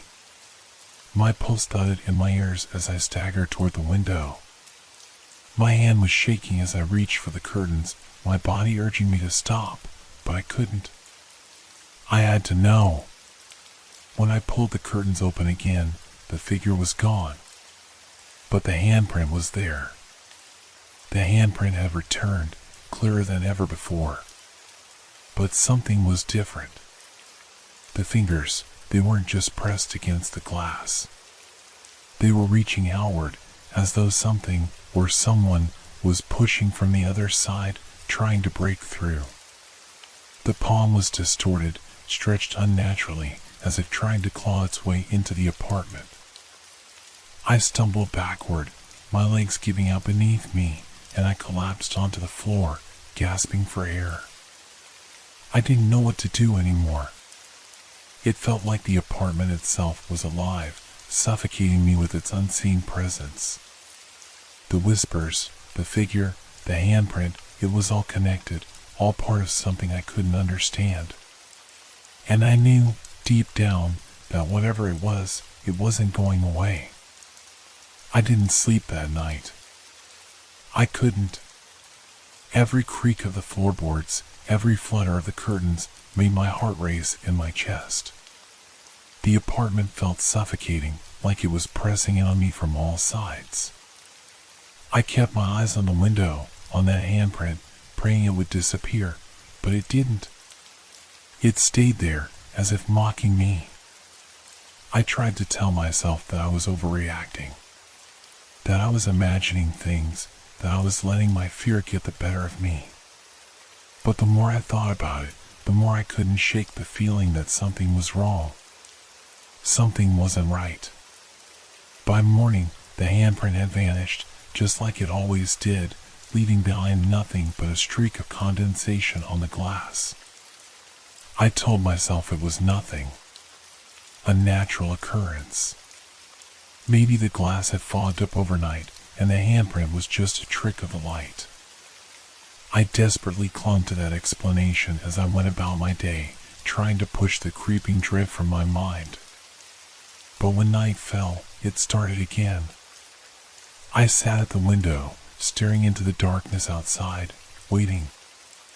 I could hear the sounds of the city, distant cars, the occasional shout from a passerby, but none of it felt real. It all felt too far away, too distant, as though I were no longer a part of it. And then, just as before, I saw it. The figure across the street. I didn't know how to describe it anymore. It wasn't human, not in any way that made sense. The way it moved, if you could even call it moving, was wrong. Its limbs twisted, bending at unnatural angles, stretching, elongating. It didn't walk, it swayed, as though it was caught between worlds, existing only partially in one. I wanted to scream, but my voice wouldn't come. I wanted to run, but my legs were frozen in place. The figure didn't make a sound, but I could feel its gaze on me, heavy and suffocating. I grabbed the phone again, hoping to reach someone, anyone. I dialed Lisa's number, but there was no answer. The line was silent. I hung up, then redialed, and again, silence. It felt like the world had gone quiet, like I was the only one left in it. The whispers came again. Look outside. It's waiting. This time, I didn't hesitate. I didn't want to look. But I had to. I had to see if it was real. I pulled open the curtains, my hand trembling. The figure was still there, standing in the same spot, just outside the lamplight. But now it was closer. I could see its face, or what should have been a face. It was hollow, just a smooth, featureless expanse of pale skin. No eyes, no nose, no mouth. Just a blank mask staring back at me. I stumbled back, my heart pounding in my chest, but when I looked away for just a second, the figure was gone. I blinked, then looked again. It wasn't outside anymore. It was in the apartment. I felt a chill wash over me, cold creeping down my spine as the room seemed to darken. The air grew thick, pressing against my skin, suffocating. I spun around, eyes wide, but I didn't see it. I didn't know where it had come from, how it had gotten in. But I felt it. It was here, somewhere in the apartment with me. I checked the door. Locked. The windows, all closed. No sign of forced entry. But then I heard it. A faint sound, like a whisper, so quiet I could barely hear it. Behind you. I spun around, panic clawing at my chest. My breath hitched as I looked at the empty room behind me. But then, out of the corner of my eye, I saw something shift, something just beyond my line of sight. I froze. I couldn't bring myself to turn. My body felt paralyzed, like something was holding me in place. And then, in the reflection of the window, I saw it. The figure. Its shape was faint, barely visible, but I could make out its long, twisted limbs, its empty face staring at me from just beyond the glass. It was standing right behind me, its cold, featureless face inches from my own reflection. My pulse thundered in my ears, and I bolted for the door. But the apartment seemed to stretch, the hallway suddenly longer than it should have been, as if it was shifting around me. I reached for the door, but it wouldn't open. The knob turned under my hand, but the door remained shut, locked tight. And then, through the crack beneath the door, I saw it. The handprint. It was back. But now, it wasn't just on the window. It was on the door. And it was moving. The fingers twitched, one by one, as though the hand was pressing from the other side, trying to break through. I stepped back, my heart pounding, a scream lodged in my throat. But the sound never came. Instead, I could hear that same whisper, louder this time, echoing around the room. "Let us in." I wanted to run. I wanted to escape. But no matter where I went, the feeling never left. That presence, pressing against me, suffocating me, waiting for me to open the door, to give in. But I didn't know if I could. I couldn't breathe. My body felt like it was locked in place, my lungs struggling for air as the whispers grew louder. They weren't just coming from the door anymore, they surrounded me, echoed in my head, growing in intensity, in urgency. "Let us in." The words reverberated through the apartment, bouncing off the walls. My skin prickled with cold, and I could feel my heart slamming against my chest, every beat painfully loud in the silence.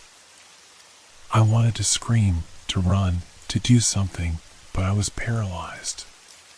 The figure on the other side of the door was still there, still pressing its ghostly hand against the window, its fingers twitching in an unnatural rhythm.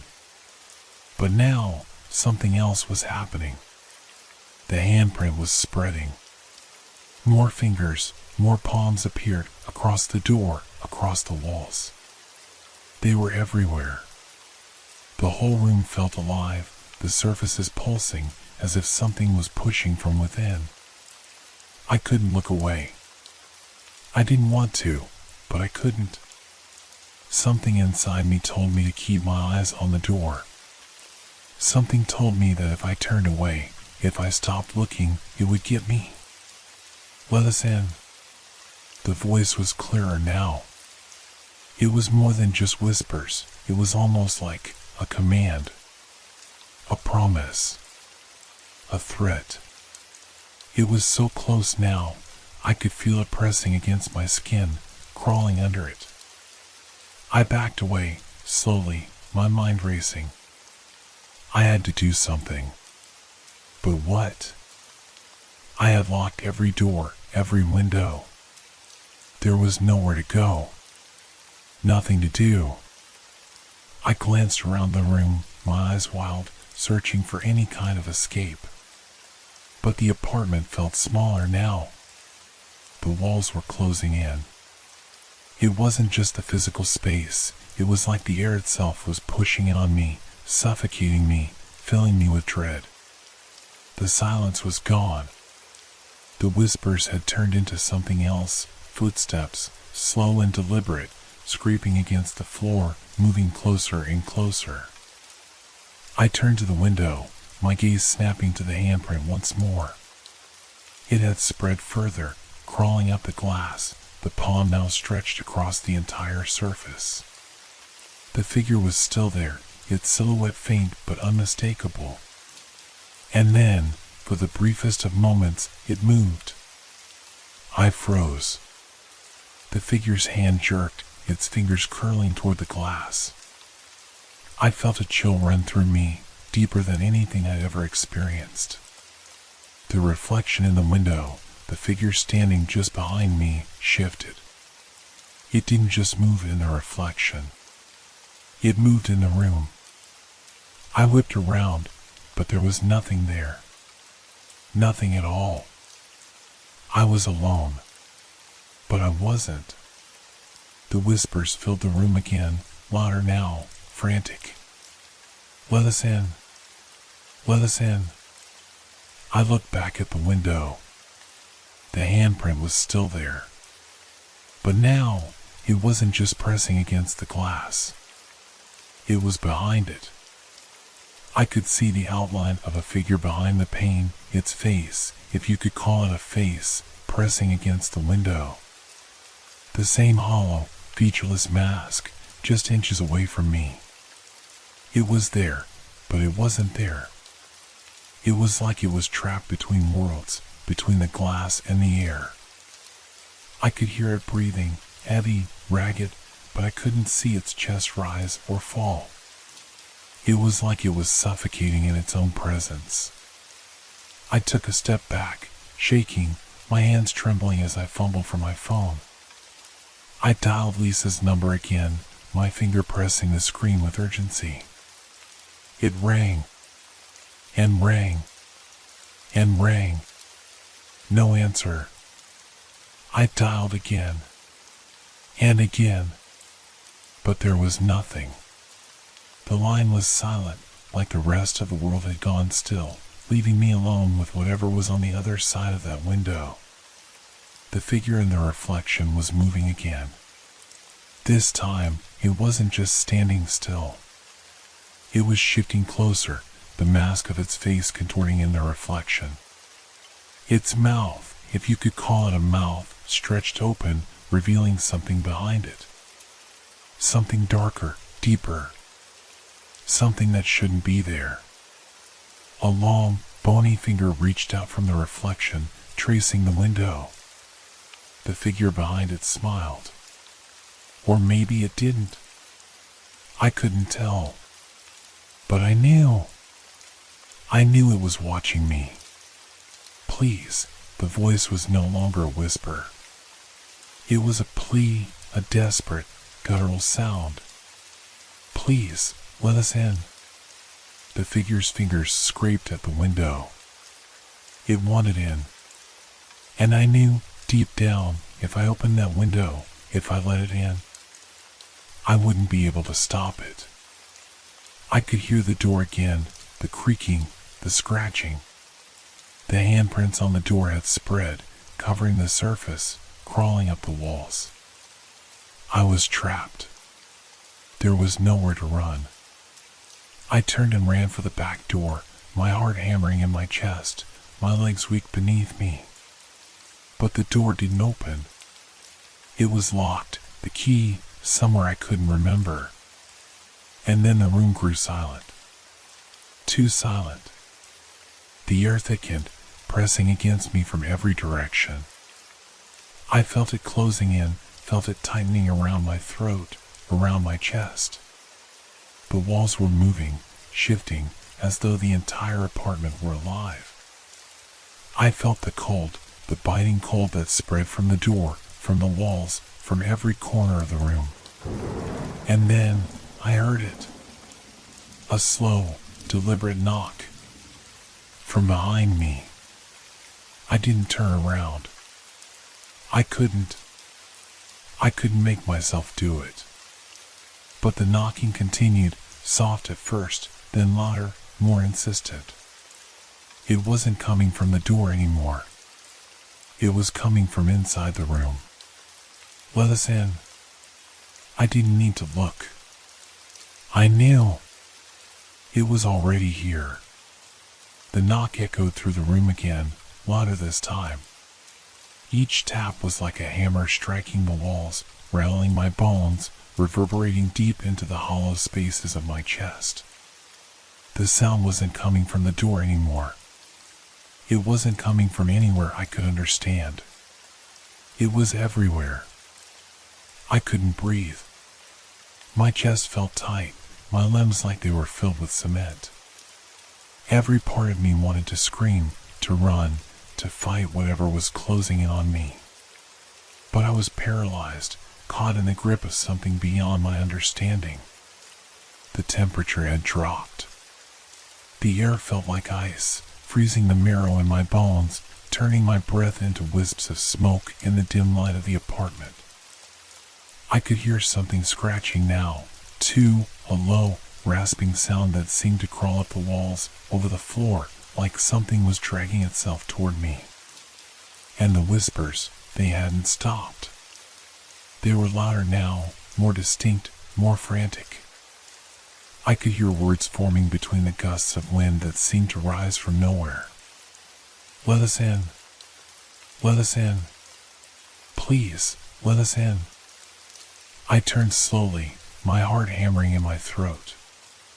There, just behind me, was the figure. It wasn't just a shadow anymore. It was real, a tangible presence, its outline distorted, twisting like something that shouldn't exist. The mask, the featureless face, was closer now, so close that I could almost feel the cold press of its emptiness against my skin. I didn't dare move. My body was frozen in place, every instinct screaming at me to run, but my feet wouldn't move. The figure reached out.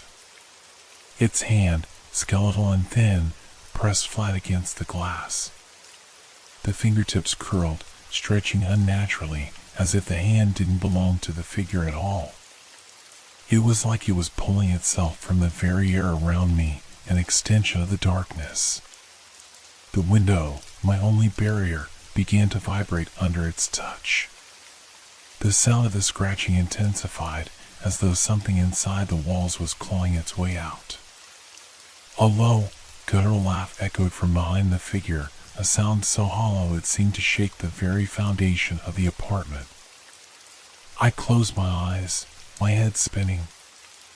I could feel the walls closing in around me, could hear the whispers mingling with the sinister laughter, could feel the figure's presence like a weight on my chest. "Let us in," the voice whispered again, but this time it wasn't a voice. It was an understanding. It was a demand. It was a promise. The figure tilted its head, the smile, or what I assumed was a smile, slowly spreading across its face, stretching wider, deeper. Its eyes, empty black voids, seemed to grow larger with every passing second until they consumed the room. And in that moment, I understood. It wasn't just outside. It had always been inside. The walls weren't walls anymore. They were the eyes of the figure, watching me, hearing me, waiting. The very air around me was thick, pressing in, as though the room itself was part of the thing trying to get in. I opened my mouth to scream, but no sound came out. The figure's hand slid down the window, leaving behind a trail of dark, oily residue that seemed to absorb the light, deepening the shadows. The handprints, the marks from each night, were crawling across the glass, merging into one solid, pulsing mass. I backed away, feeling my body shake uncontrollably, my mind screaming for a way out. I had to get out. I couldn't let it get me. I couldn't let it in. But then, the most terrifying realization hit me. I had already let it in.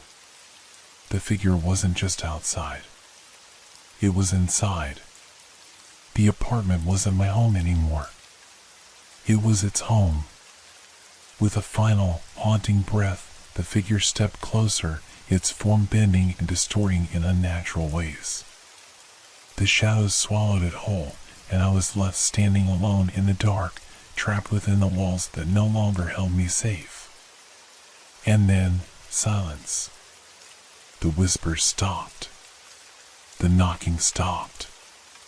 The figure was gone. But I knew it wasn't gone. It was still here. Still in the apartment. Still in the walls, in the air. It had never left. I looked back at the window one last time. The handprint was gone. But the faint outline of something darker, something that shouldn't be, remained. And I realized, with a sickening certainty, that the signal wasn't just on the window. It had always been in me. I was the signal. And the only thing that remained was the waiting. The waiting for the next night. The waiting for it to come again. The waiting for it to never leave.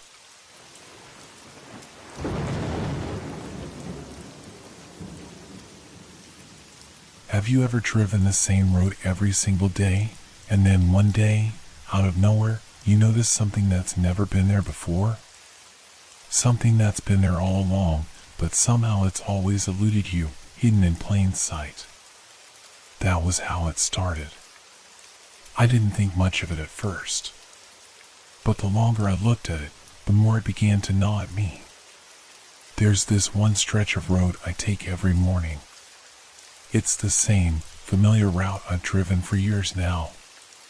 Nothing has changed. Until that day. I was heading home, the sun beginning its slow descent behind me, casting long shadows across the pavement. The hum of the tires on the asphalt was the only sound. Then, out of the corner of my eye, I saw it. A turn, just ahead, sharp and unexpected. I knew the road well. There had never been a turn there before. I slowed down, trying to make sense of what I'd seen. A stretch of trees, a guardrail I didn't recognize, and the curve of the road that led into something unfamiliar. I shook my head, convinced I had missed something before. Maybe I had been tired the last few days. Or maybe I hadn't been paying attention. But this was impossible. I had driven this road so many times, I could do it with my eyes closed. There had never been a turn here. Curiosity won out over caution, and I decided to take the turn. It felt wrong. I couldn't explain it, but it was a strange compulsion, like something was drawing me in. The car's tires crunched over gravel as I steered onto the new path. For a moment, it felt like I had entered some different world. The trees grew denser, blocking out the last bit of daylight. The familiar houses I usually passed were gone, replaced with something else, something older, darker, like time had stopped. I kept driving, wondering if I had taken the wrong turn. My heart began to beat faster. The road twisted and turned in ways that shouldn't have been possible, but my mind refused to admit that anything was wrong. Maybe I was just disoriented. It was dark now, the sky murky gray, and the air felt heavier. The car's headlights flickered, casting sharp, jagged shadows across the road. Every corner I took seemed to pull me further into a place that was somehow both familiar and completely alien. I passed a house. It looked like my neighbor's, the one I had passed every day on my way home. The layout was the same. The color of the siding was the same. But the windows were wrong. They were darker, clouded over as if they had been abandoned for years. The garden, which had once been carefully maintained, was overgrown with thick vines and wild plants choking out the path. But I could have sworn it was the same house.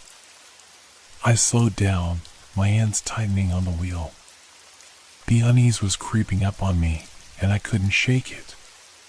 It wasn't just the house, it was everything. The trees, the streetlights, nothing was right. I drove past more houses, and they all seemed the same, yet different. The same layout, the same street lamps flickering overhead, but there was a sense of stillness, a sense of being trapped in a place that was both somewhere and nowhere at all. I felt my stomach tighten. My heart was pounding in my chest now, the rhythm too fast, too frantic. I needed to turn back. I couldn't explain why, but I knew that if I kept going, I wouldn't be able to find my way out. I glanced in the rearview mirror. The road behind me seemed to disappear into nothingness. The headlights of my car barely illuminated anything beyond a few feet. The road felt like it had been swallowed by the darkness, pulling me further into its grip. I slammed the brakes, my eyes darting back to the road ahead. There, in the distance, I could see something moving. A shadow, tall and thin, just at the edge of the trees. It was watching me. My breath caught in my throat. I turned the wheel sharply, desperate to turn back. The car swerved, tires screeching, but when I glanced up again, the road was no longer the same. The sharp curve I had taken was gone. The trees had shifted, the road now stretching straight ahead, with no sign of the turn I had just driven. Panic set in. I hit the brakes hard, the car skidding to a stop. There was no turning back anymore. The road was empty now. No shadows, no figures. The trees stood silent, unmoving. It felt like I had driven into a void, a place where time and space no longer made sense. I sat there for what felt like an eternity, the only sound the faint thrum of the engine. My hands were shaking. My breath came in short gasps. What was this place? Where had I gone? The turn that shouldn't exist had swallowed me whole, and I couldn't figure out how to escape. I tried to start the car again, my hands trembling as I gripped the steering wheel. The engine sputtered to life, but the sound felt wrong, distant, echoing, as if the car were not alone on this road. The stillness around me grew heavier with each passing second. I took a deep breath and slowly pressed on the gas pedal, easing the car forward. The road was straight now, but there was no sign of the familiar turns, no houses I recognized. Everything was still and quiet, except for the faint rustling of leaves, which felt too deliberate, too purposeful. It was as if the world itself was holding its breath, waiting. As I drove, my eyes darted nervously to the side of the road. The trees loomed tall and dark, their branches forming twisted shapes, almost like hands reaching out toward the car. My heart began to race again. The trees seemed to close in on me, but there was no escape. The road stretched endlessly ahead, but somehow I knew I wasn't moving forward in the way I should be. The road didn't feel real. It felt like a loop, as though I was driving in circles, even though the path ahead should have led somewhere, anywhere, but it didn't. I glanced in the rearview mirror again. The reflection was different. The trees behind me were no longer just trees. They were shifting, changing, their shapes twisting and bending into grotesque forms. I could swear I saw figures moving between the trunks, shadows that didn't belong. But the strangest part was that they weren't casting shadows. They were simply there. Dark patches that didn't match the light from my headlights. I jerked my gaze away from the mirror, my pulse quickening. I couldn't keep looking. I had to keep moving. But the road never seemed to change. It was as if I was trapped in some twisted version of reality where nothing was as it should be. The world outside my window felt distorted, like a broken reflection in a cracked mirror. I tried to focus, tried to ignore the growing sense of dread that clawed at my chest. The air inside the car was thick, heavy with a weight I couldn't explain. My breath came in shallow gasps, and I wiped my hand across my forehead, trying to clear the sweat that had suddenly formed there. And then I saw it again. Just ahead, the faint outline of a figure in the distance. A person, standing in the middle of the road. I slammed my foot on the brake, the car screeching to a halt. The figure didn't move. It was tall, silhouetted against the dim light of the headlights, but there was something wrong about the way it stood. Too still. It didn't even seem to be breathing. I stared at it, my mind racing. Was it a person? Could it be a trick of the light? I had to know. I took a deep breath and pushed open the car door, my hands shaking. The air outside felt colder than I had expected. I stepped onto the pavement, my feet crunching against the gravel. The night was still and silent, but my own breath echoed loudly in my ears. The figure remained in the same spot, not moving. I took a step forward, then another and another, until I was standing just a few feet away from it. The figure's face was obscured by shadows, but there was no mistaking the feeling of unease that washed over me. I opened my mouth to speak, but the words wouldn't come. the figure didn't react. It just stood there, unmoving, as if it was waiting for something. And then, as if on cue, I heard it. A faint whisper, so quiet I wasn't sure if I had heard it at all. My name. I froze. The whisper came again, louder this time. It's time to leave. I stepped back, heart pounding in my chest, and I glanced around. But there was nowhere to go. The road behind me was gone. I had no choice but to face whatever this thing was. The figure still stood motionless, but its presence was suffocating. The air around me seemed to shift, the temperature dropping, the shadows growing darker. Suddenly, the figure moved. It took a single step toward me, slow and deliberate, and the ground beneath my feet seemed to tremble. I could feel the air grow thick with an unseen pressure. My body screamed at me to run, but my legs wouldn't respond. I couldn't move. Then the figure spoke again, its voice coming from all directions at once. You shouldn't have turned. The words sent a chill down my spine, and in that instant, I realized that this wasn't just some mere detour. This was something else entirely. Something that shouldn't be possible. Something that had been waiting. The figure took another step, and that was enough to break the spell. My legs finally moved, and I spun around, racing back to the car. The engine roared to life as I slammed the door shut behind me, my hands fumbling to get the car in gear. I didn't dare look back. I could still feel the eyes of the figure on me, burning into my skin. The road stretched ahead, but the world around me had shifted. Nothing was the same. The trees, the sky, the air, it all felt wrong, and I couldn't shake the feeling that I had crossed a line I couldn't come back from. I didn't know where I was anymore. And the worst part? I wasn't sure if I would ever find my way back. The car surged forward, but every turn I made felt wrong. The landscape was eerily unfamiliar, like I had driven into a dream, a nightmare that stretched endlessly with no end in sight. Each passing mile seemed to stretch on forever, but when I glanced at my rearview mirror, I could see nothing behind me. No sign of the road I had just been on.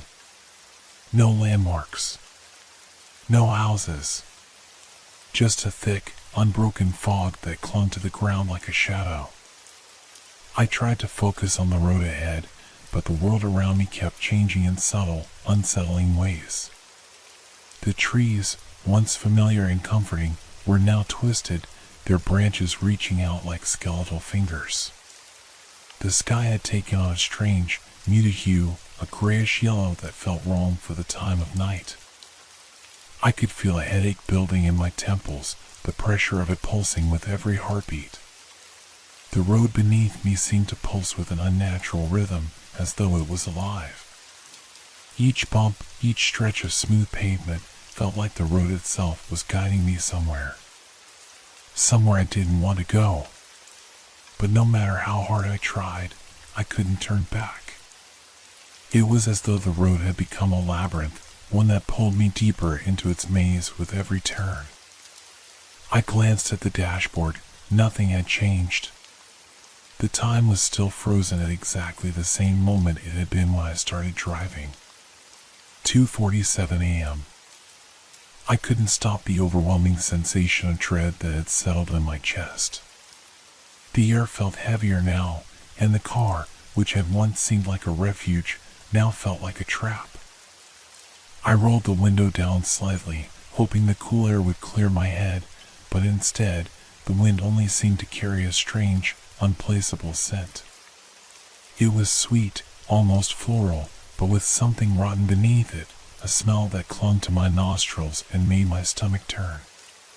Suddenly, something flickered at the edge of my vision. A shape, moving just outside the range of my headlights. My heart skipped a beat. I slammed my foot on the brake, and the car screeched to a halt.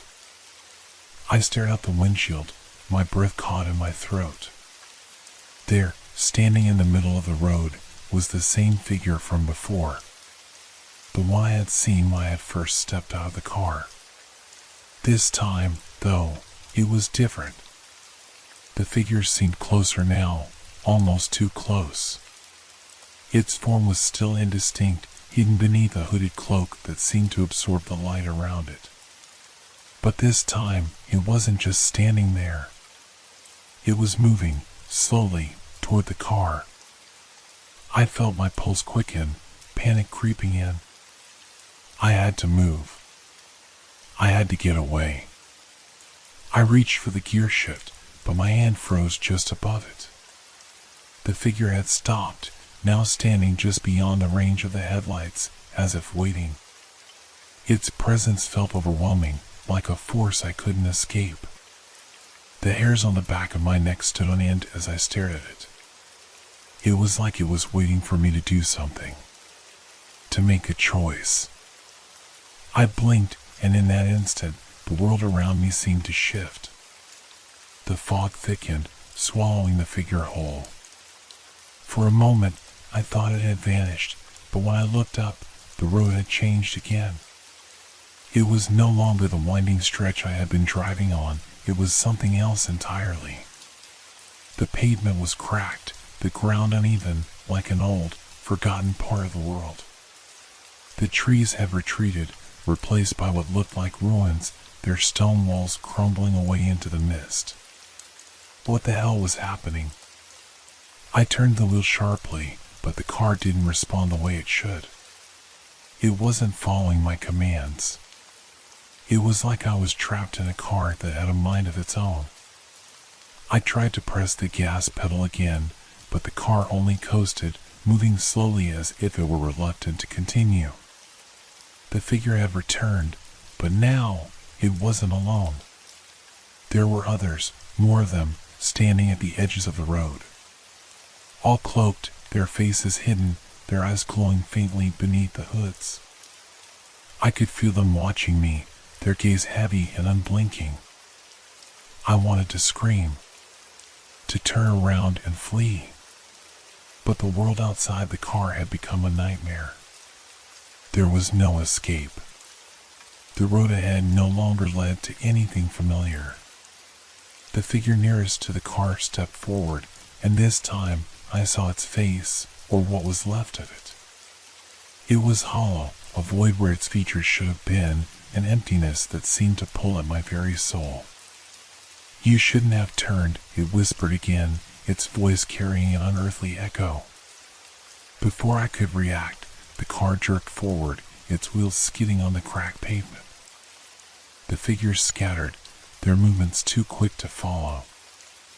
I tried to control the wheel, but it felt like I was losing control, like the car was being driven by something else. Something far more powerful than I could understand. I slammed my foot on the brake, but the car didn't stop. The road ahead twisted unnaturally, curving in ways that didn't make sense. The buildings I passed by were familiar, but they weren't right. The windows were cracked, the doors hanging off their hinges, and the once bustling streets were now empty, eerily silent. The world around me was folding in on itself, collapsing into a place where logic no longer existed. And then I heard it again, the whisper, louder now, as if it were inside the car with me. "You can't go back." In that moment, I realized the truth. I had driven into a place that wasn't meant for me. A place where reality itself had come undone. A place where there was no escape. The road ahead was no longer a road at all. It was just a path into the unknown, a path that would never lead me home again. And there was nothing I could do but follow. I couldn't move. My hands gripped the steering wheel, knuckles white, but the car continued to drive forward as if it had its own intentions. The world outside was a blur now, the once familiar road twisting into shapes that were utterly alien.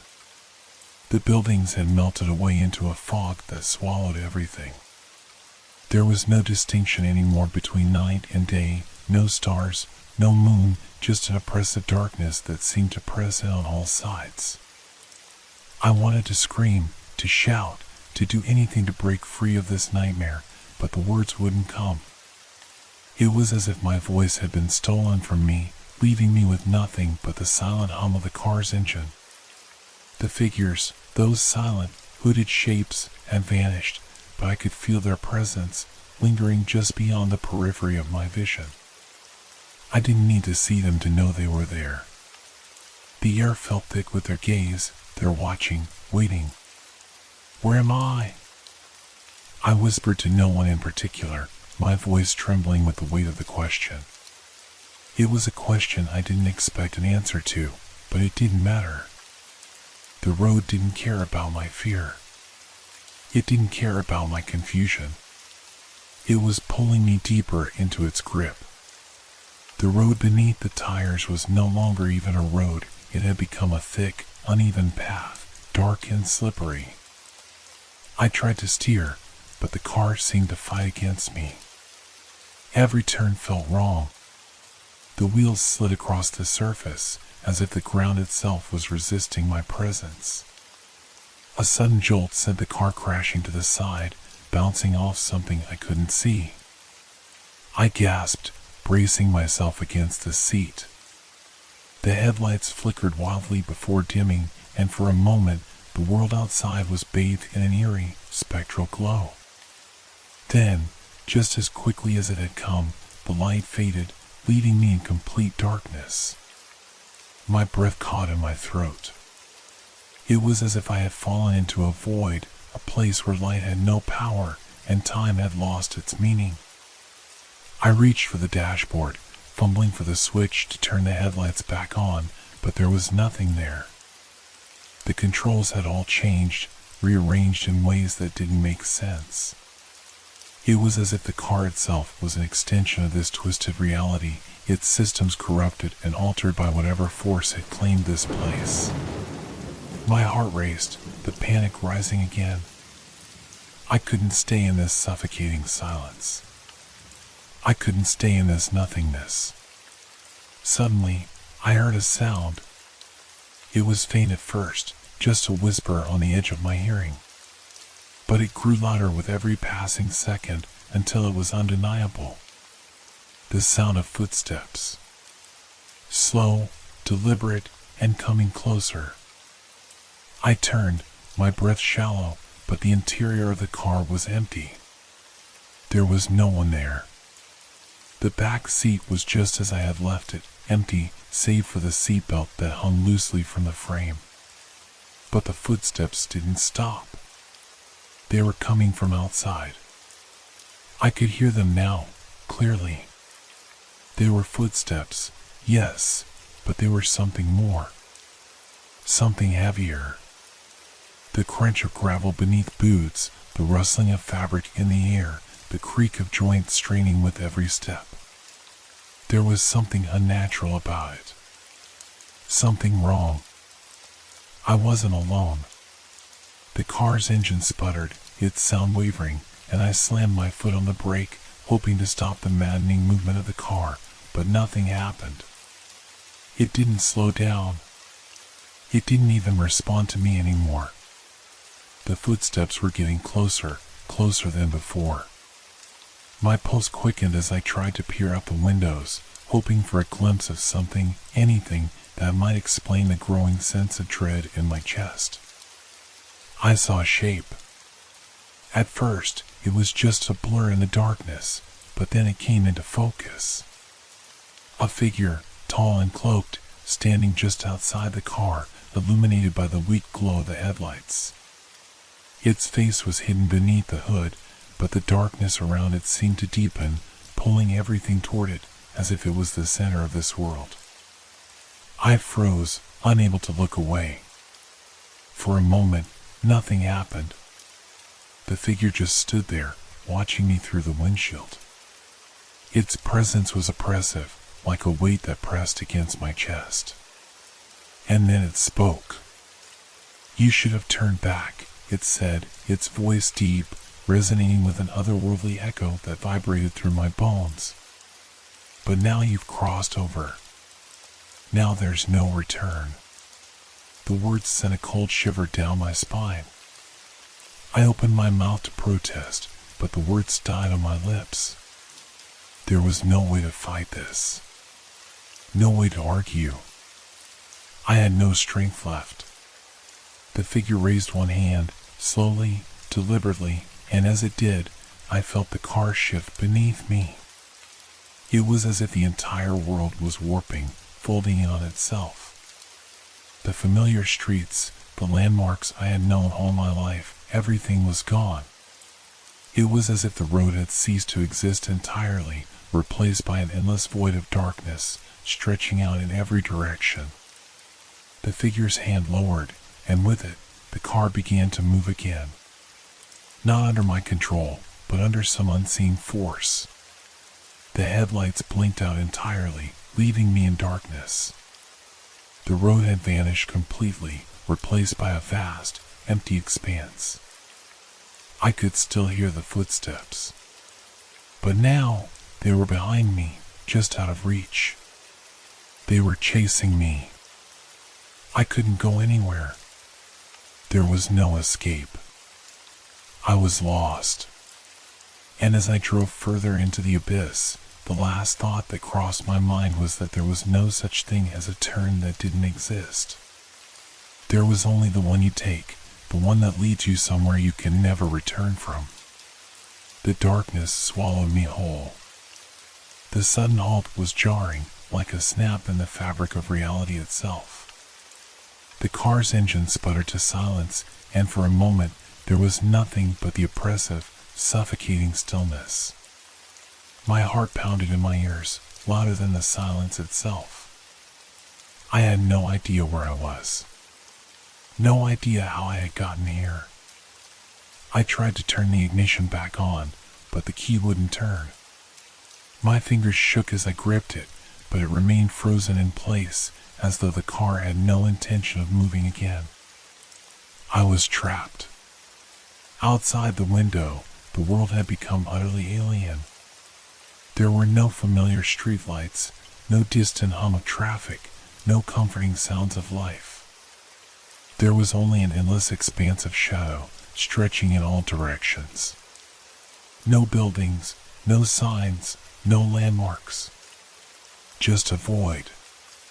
But I wasn't alone. I could feel the eyes upon me, watching, waiting. The figure, the cloaked one, was gone. But the sensation of being watched lingered like a weight pressing on my chest. I didn't know if it was real or if my mind had started to crack under the pressure of the isolation, but I couldn't shake the feeling that something was still out there. The footsteps, too, had stopped. But in their place, there was something worse. A quiet, rhythmic tapping, like nails on glass, tapping on the roof of the car. Slow. Deliberate. As if whatever it was had all the time in the world. I looked up, my breath catching in my throat, and for a second, just a second, I thought I saw a shape, something moving in the darkness above me. It wasn't the figure. No. This was different. Smaller. More human, perhaps. But it was moving, inching closer, and I couldn't tell what it was. My heart raced. The tapping continued. Closer. Closer. I couldn't stay here. I had to get out. I threw open the door and stumbled out of the car, my feet hitting the cold, unyielding ground. The world around me was distorted, shifting in ways that defied all logic.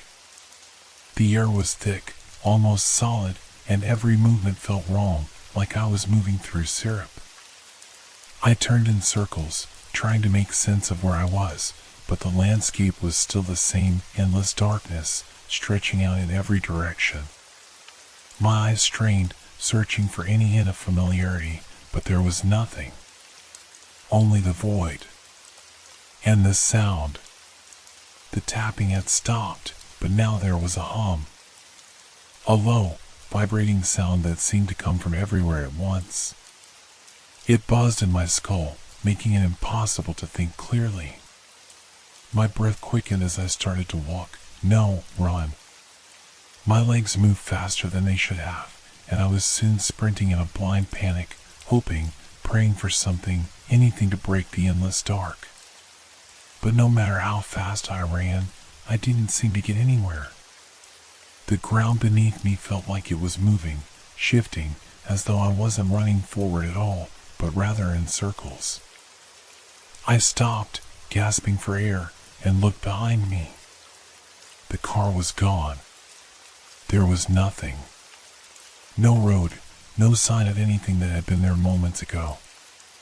It was as if it had been swallowed by the darkness, consumed by whatever force had brought me here.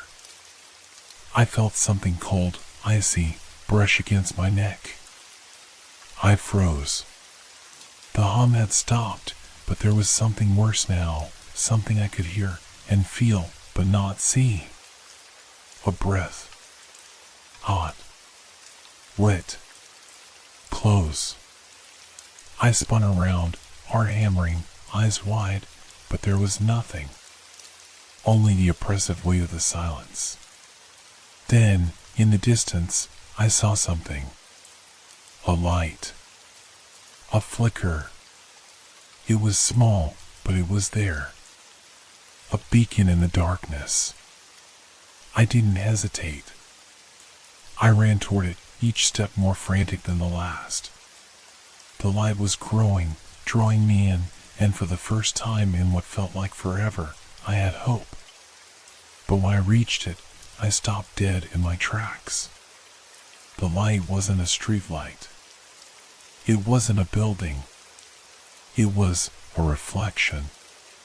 In the middle of the void stood a mirror, tall and black, with a jagged crack running down its center. The reflection showed me, yes, but not as I was now. No, it showed me as I had been before I made that fateful turn. It showed me in the car.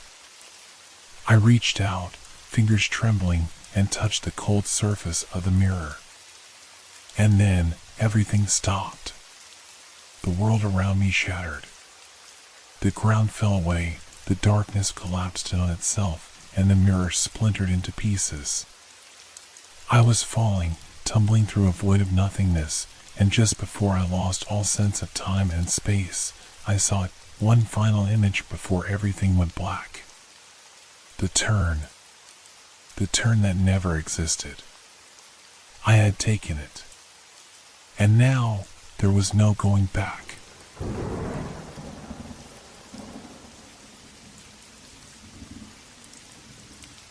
Have you ever been sure of something, only to find out that everything you knew was wrong? That's how it started, one simple, unexpected message that would unravel everything. It was a typical Thursday evening when I first received the email. The subject line was innocuous, book return reminder. But it immediately caught my attention because I hadn't borrowed any book from the library. Not recently, not ever. I'd been a regular visitor when I was younger, but that was years ago. The thought of returning a book I hadn't checked out was confusing. I opened the message, almost dismissing it as a mistake, but then the text made my stomach drop. Dear Patron, this is a reminder that the book The Silent Echoes is due for return. Kindly ensure it is returned at your earliest convenience. I stared at the screen, the words blurred in front of my eyes. I knew I hadn't borrowed any book from the library for months, and certainly not one titled The Silent Echoes. Yet the email was so official, so calm in its insistence. Maybe it was a mistake. Maybe the library's system had malfunctioned. But something inside me stirred, an uneasy feeling that I couldn't shake. I felt drawn to the idea of this book, as if it had been waiting for me all along. I went to the library's website to check my account, hoping to find some sort of clarification. Sure enough, the book was listed as checked out under my name. The due date was 2 days from now. It was surreal. I'd never heard of the Silent Echoes before. And yet, there it was, right in front of me, listed on my account like any other book I'd borrowed in the past. The more I thought about it, the more uneasy I became. I'd never borrowed it, yet here it was, part of my library history. The email hadn't been a mistake. It wasn't a glitch in the system. The book was real. But I had never seen it. Never held it in my hands. I tried to think back, but my mind drew a blank. It felt like something was off. Curiosity mixed with an uncomfortable sense of dread as I decided to investigate further. Maybe I could simply return it to avoid any trouble. I wasn't sure what to expect, but I knew one thing: I couldn't ignore it. I arrived at the library the next afternoon, the same one I'd visited countless times, but it felt different. The atmosphere seemed heavier, almost oppressive, like the walls themselves were watching me. I couldn't shake the feeling that something was lurking, waiting just beyond my line of sight. I walked up to the check-in counter and explained the situation to the librarian, who gave me a quizzical look as she scanned the return system. "We don't have any book titled The Silent Echoes in our system," she said after a long pause, her voice more confused than helpful. "Are you sure about the title?" I nodded, feeling a chill creeping down my spine. "It's here on my account, I swear," I insisted. "I got an email saying I have to return it." She frowned but didn't say anything more. She scanned my library card and typed away at the keyboard, her eyes darting between the screen and me. The tension in the air was thick, and I felt like I was being drawn deeper into something I couldn't understand. After what seemed like forever, she finally looked up, her face pale. "I don't know what's going on, but we don't have that book," she said softly, almost to herself. "Perhaps you've mistaken it for something else? Or maybe someone else has returned it on your behalf?"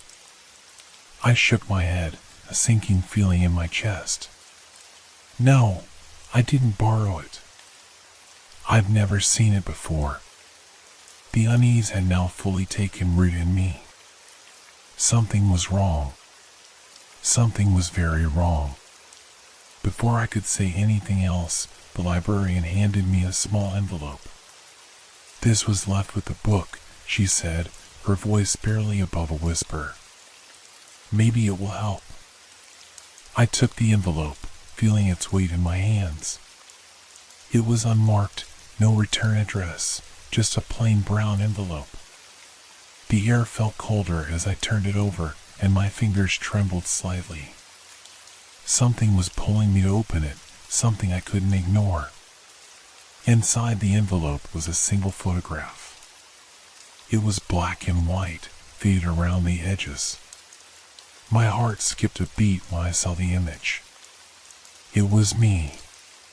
The photo was of me, standing in front of the library, the exact spot where I was now, but the photo was taken years ago. I looked younger, more carefree, but it was undeniably me. My stomach churned as I stared at the image, trying to make sense of it. I hadn't been there when the photo was taken. I hadn't seen this moment in my life. And yet, here it was, a perfect snapshot of a time I had no memory of. I turned the photo over, hoping for some sort of clue, but there was nothing. Just a single word scrawled on the back in dark ink. "Return." I froze. The word lingered in the air like a haunting whisper, echoing in my mind, and I knew, without a doubt, that whatever this was, it was not a mistake. It was deliberate. And it was leading me somewhere. But where? As I stood there, holding the photo, I heard a faint sound behind me, like a soft rustling of pages. A shiver ran down my spine. I wasn't alone. And the book was waiting for me. I couldn't take my eyes off the photograph. The longer I stared at it, the more the hairs on the back of my neck stood up. I'd never been in that part of the library, at least not that I could remember, but there it was, a picture of me, looking younger, standing just outside the door. The photograph, aged and curled at the edges, felt like a tether to something I couldn't grasp. Something far beyond the everyday. I tucked the photo back into the envelope and stuffed it into my bag, hoping that would somehow end the oddness of the moment. But as I turned to leave, the librarian's soft voice called after me. "Wait," she said, a trace of hesitation in her tone.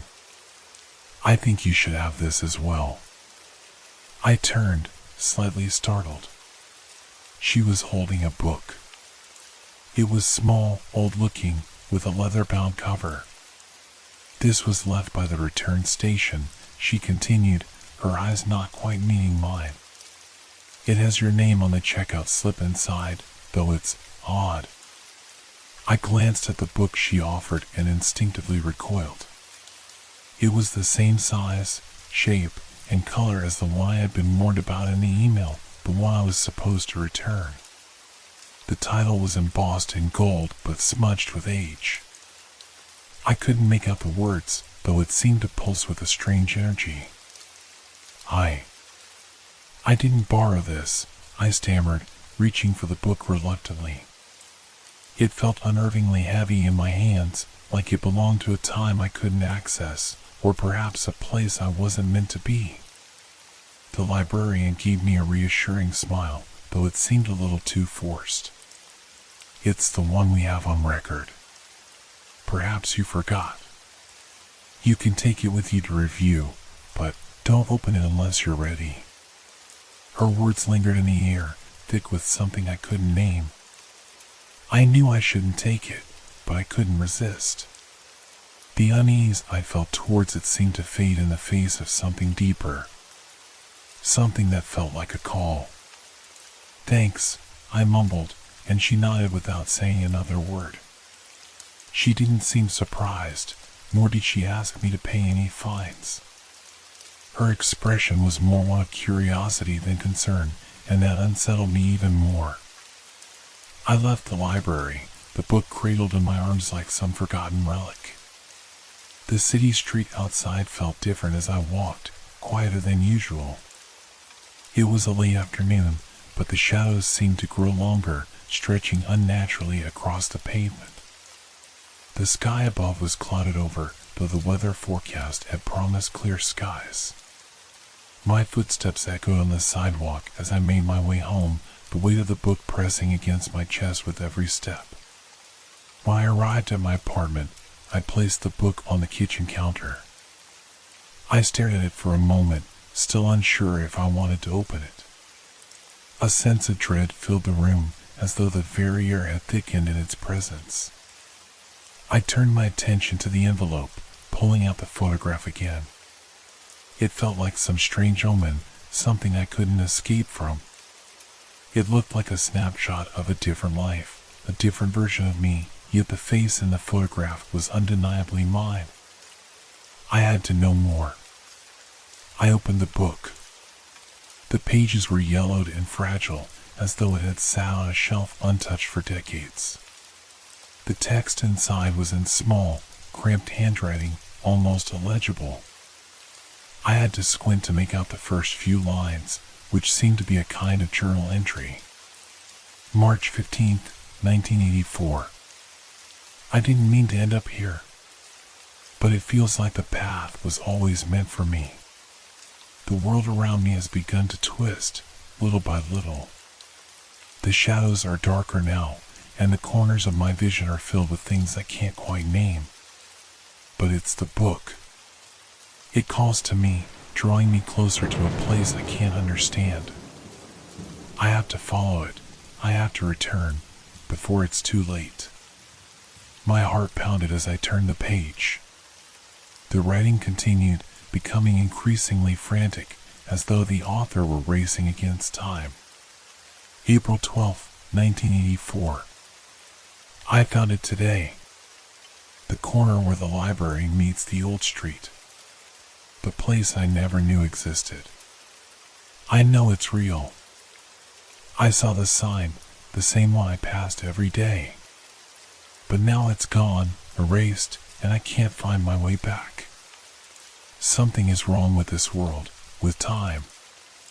I don't know how much longer I have. I felt my breath quicken as I read. The more I delved into the book, the more the words began to distort, as if they were changing in front of me, shifting in meaning. The next page was blank except for a single word written in bold black ink, return. I snapped the book shut, heart racing, and immediately looked around the room. For a moment, everything seemed to pulse with an unseen force. The walls, the furniture, the very air, everything seemed to close in on me. My skin prickled, and I thought I heard faint whispers, too soft to make out. Then, a sharp knock at my door. I froze. I hadn't heard anyone approach, and I wasn't expecting anyone. The knock came again, louder this time, more urgent. I stood still, my mind racing. I wasn't ready to face whatever this was. But somehow, I knew the knock wasn't the end of it. It was just the beginning. I stood frozen for a moment, the photograph still clutched in my trembling hands. The librarian, who had returned to her desk, seemed oblivious to the unsettling presence in the air. But I couldn't shake the feeling that something was moving just beyond my line of sight, something watching me. The rustling sound was faint but unmistakable. It wasn't the usual noise of pages turning or books being shelved. This was different. It was deliberate, almost as if someone was waiting for me to make a move.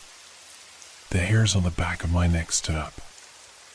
I turned slowly, my eyes scanning the rows of bookshelves. The dim lighting in the library cast long shadows, distorting familiar shapes into something unfamiliar. My heart began to race as I realized that I had no idea who or what was in the library with me. The librarian was absorbed in her work, completely unaware of the tension in the air. Her back was to me, her focus on a stack of returns she was sorting through. But that rustling, it was coming from further down the aisle. I didn't want to look. I didn't want to confirm that something was there. But I couldn't stop myself. My feet moved before my mind could catch up, and I found myself walking down the narrow aisle toward the source of the sound. With each step, the rustling grew louder, as if the books themselves were whispering to each other.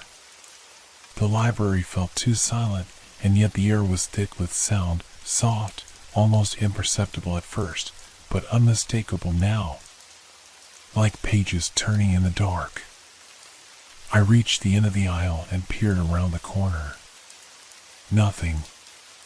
The shelves were as empty as they had been when I first walked in, each book standing silently in its place, untouched. My breath caught in my throat. The rustling sound had stopped. But the silence that followed was even more suffocating. I glanced back over my shoulder toward the librarian. She hadn't noticed a thing. But I couldn't shake the feeling that she was part of something larger, something I couldn't yet see. I turned back to face the aisle, but my eyes were drawn to something at the far end of the row, something I hadn't noticed before. A small, unmarked book, placed carefully on a wooden table near the window. It was The Silent Echoes. The same book from the email. My pulse quickened as I approached the table. It sat there in the quiet, its black cover stark against the light filtering in through the window. There was no mistaking it now. The book wasn't just on my account, it was here, in the library, waiting for me. I reached out and picked it up. The moment my fingers touched the spine, a shiver ran down my spine, as if the book itself had reached out to touch me. The air seemed to shift around me, growing colder. The sound of my breath echoed in my ears, louder than ever before. I opened the cover, my hands trembling as I flipped through the pages. The book was filled with strange, cryptic symbols, none of which made any sense. The text was written in a language I didn't recognize. But then I saw something familiar, my own name, scrawled in the margin of one of the pages, written in thick, hurried strokes. It wasn't just my name. There was something else beneath it, a date. The same date as today. I closed the book quickly, my mind racing. This couldn't be real. There was no way that this could be happening. But it was. And I could feel the weight of it, pressing down on me like the walls of the library were closing in. Suddenly, I felt a presence behind me. Slowly, I turned. Standing just a few feet away was a figure, a woman, dressed in a long black coat. She was tall, her face shadowed by the hood of her coat. I hadn't heard her approach, and yet she was right there, her gaze fixed on me with an intensity that made my skin crawl. I opened my mouth to speak, but no words came out. She didn't move, didn't speak. She simply stood there, her presence filling the space between us, suffocating the air with an invisible weight. I took a step back, instinctively clutching the book to my chest. Her eyes followed my every movement, but there was something strange about them, empty, distant, as if she wasn't truly seeing me. A voice, barely above a whisper, broke the silence. "Return it," she said. The words were simple, but the way she said them sent a jolt of fear through me. Her voice was cold, lifeless, as though it wasn't meant for me at all. I opened my mouth to ask who she was, but she didn't give me a chance.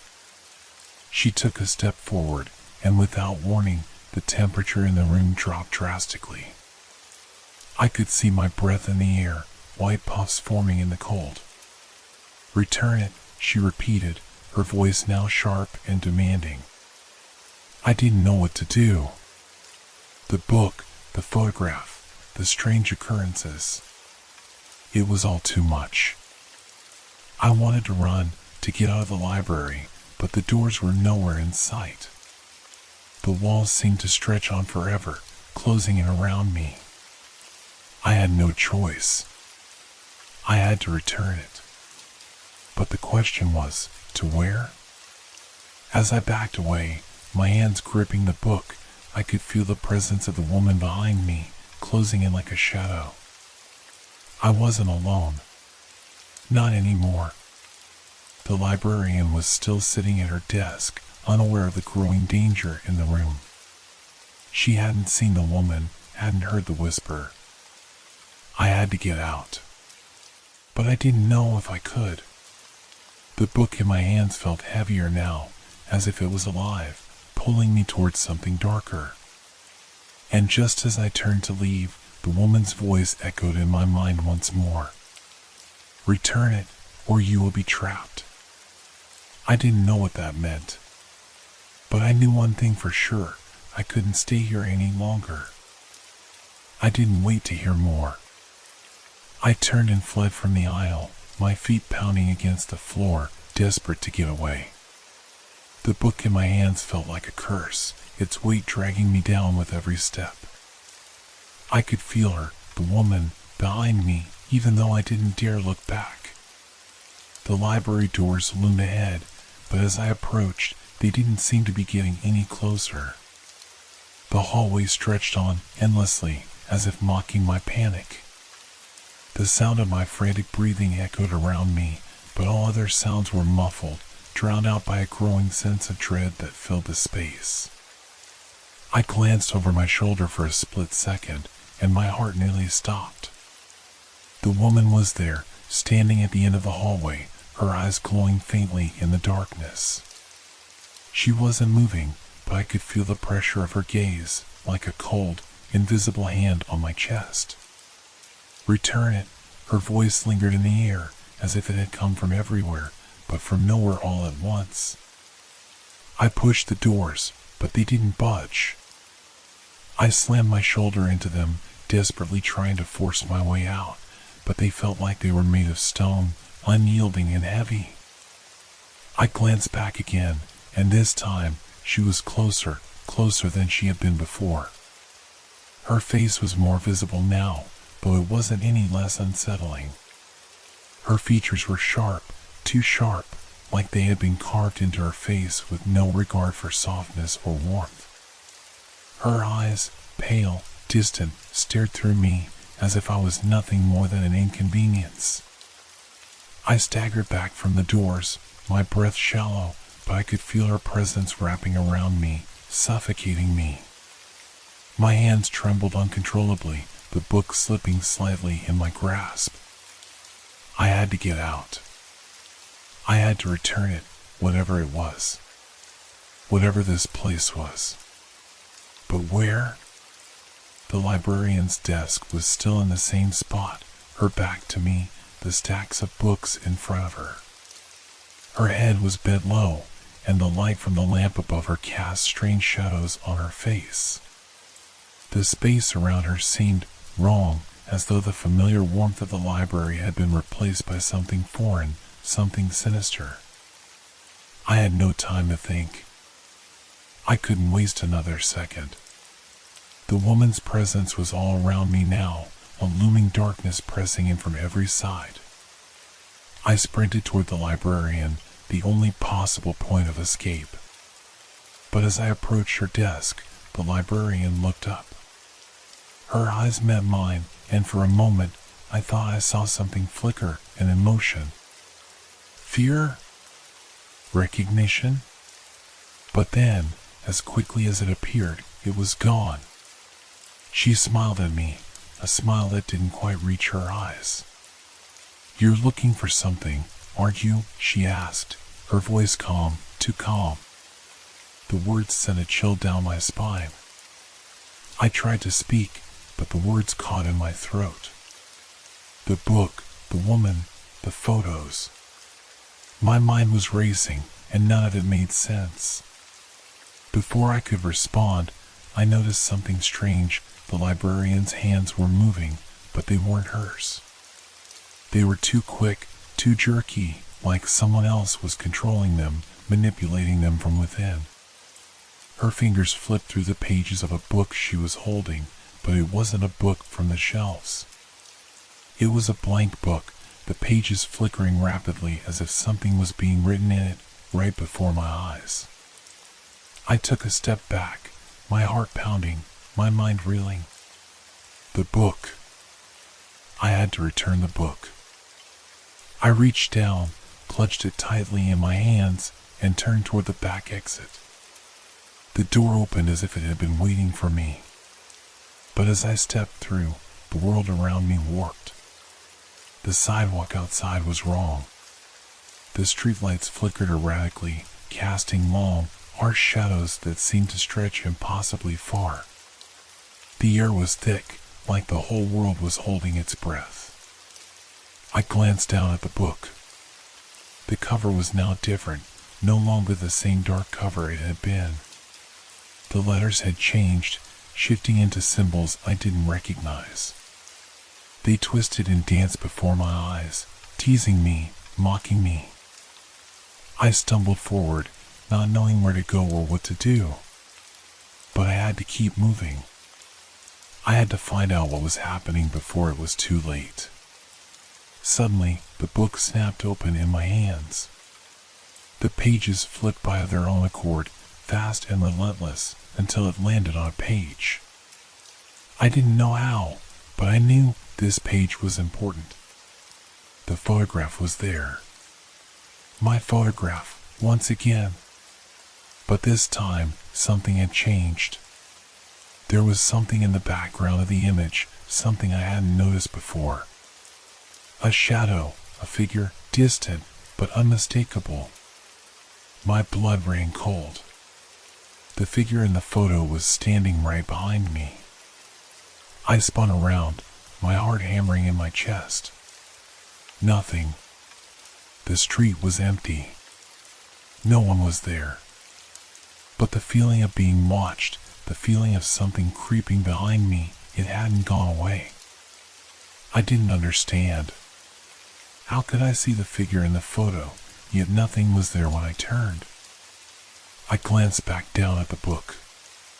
My name was written on the page. Beneath it, there was a date. The same date as today. But there was something else. A time. 12:33 a.m. A cold, shiver-inducing realization washed over me. I didn't have much time. The time on the page, 12:33 a.m., stared back at me like a countdown. My heart thudded in my chest, each beat louder than the last. I didn't understand what was happening. I was standing in the middle of the empty street, the book in my hands, feeling more lost than ever. A sudden gust of wind sent a chill through my spine, but it wasn't just the cold air that made me shiver. The quiet, so unnaturally still, pressed in on me from all sides. The street lights above flickered erratically, casting distorted shadows that seemed to reach for me like ghostly fingers. I glanced over my shoulder, half expecting to see someone or something looming just out of sight. Nothing. But the sensation, that heavy feeling of being watched, lingered like an invisible presence closing in on me.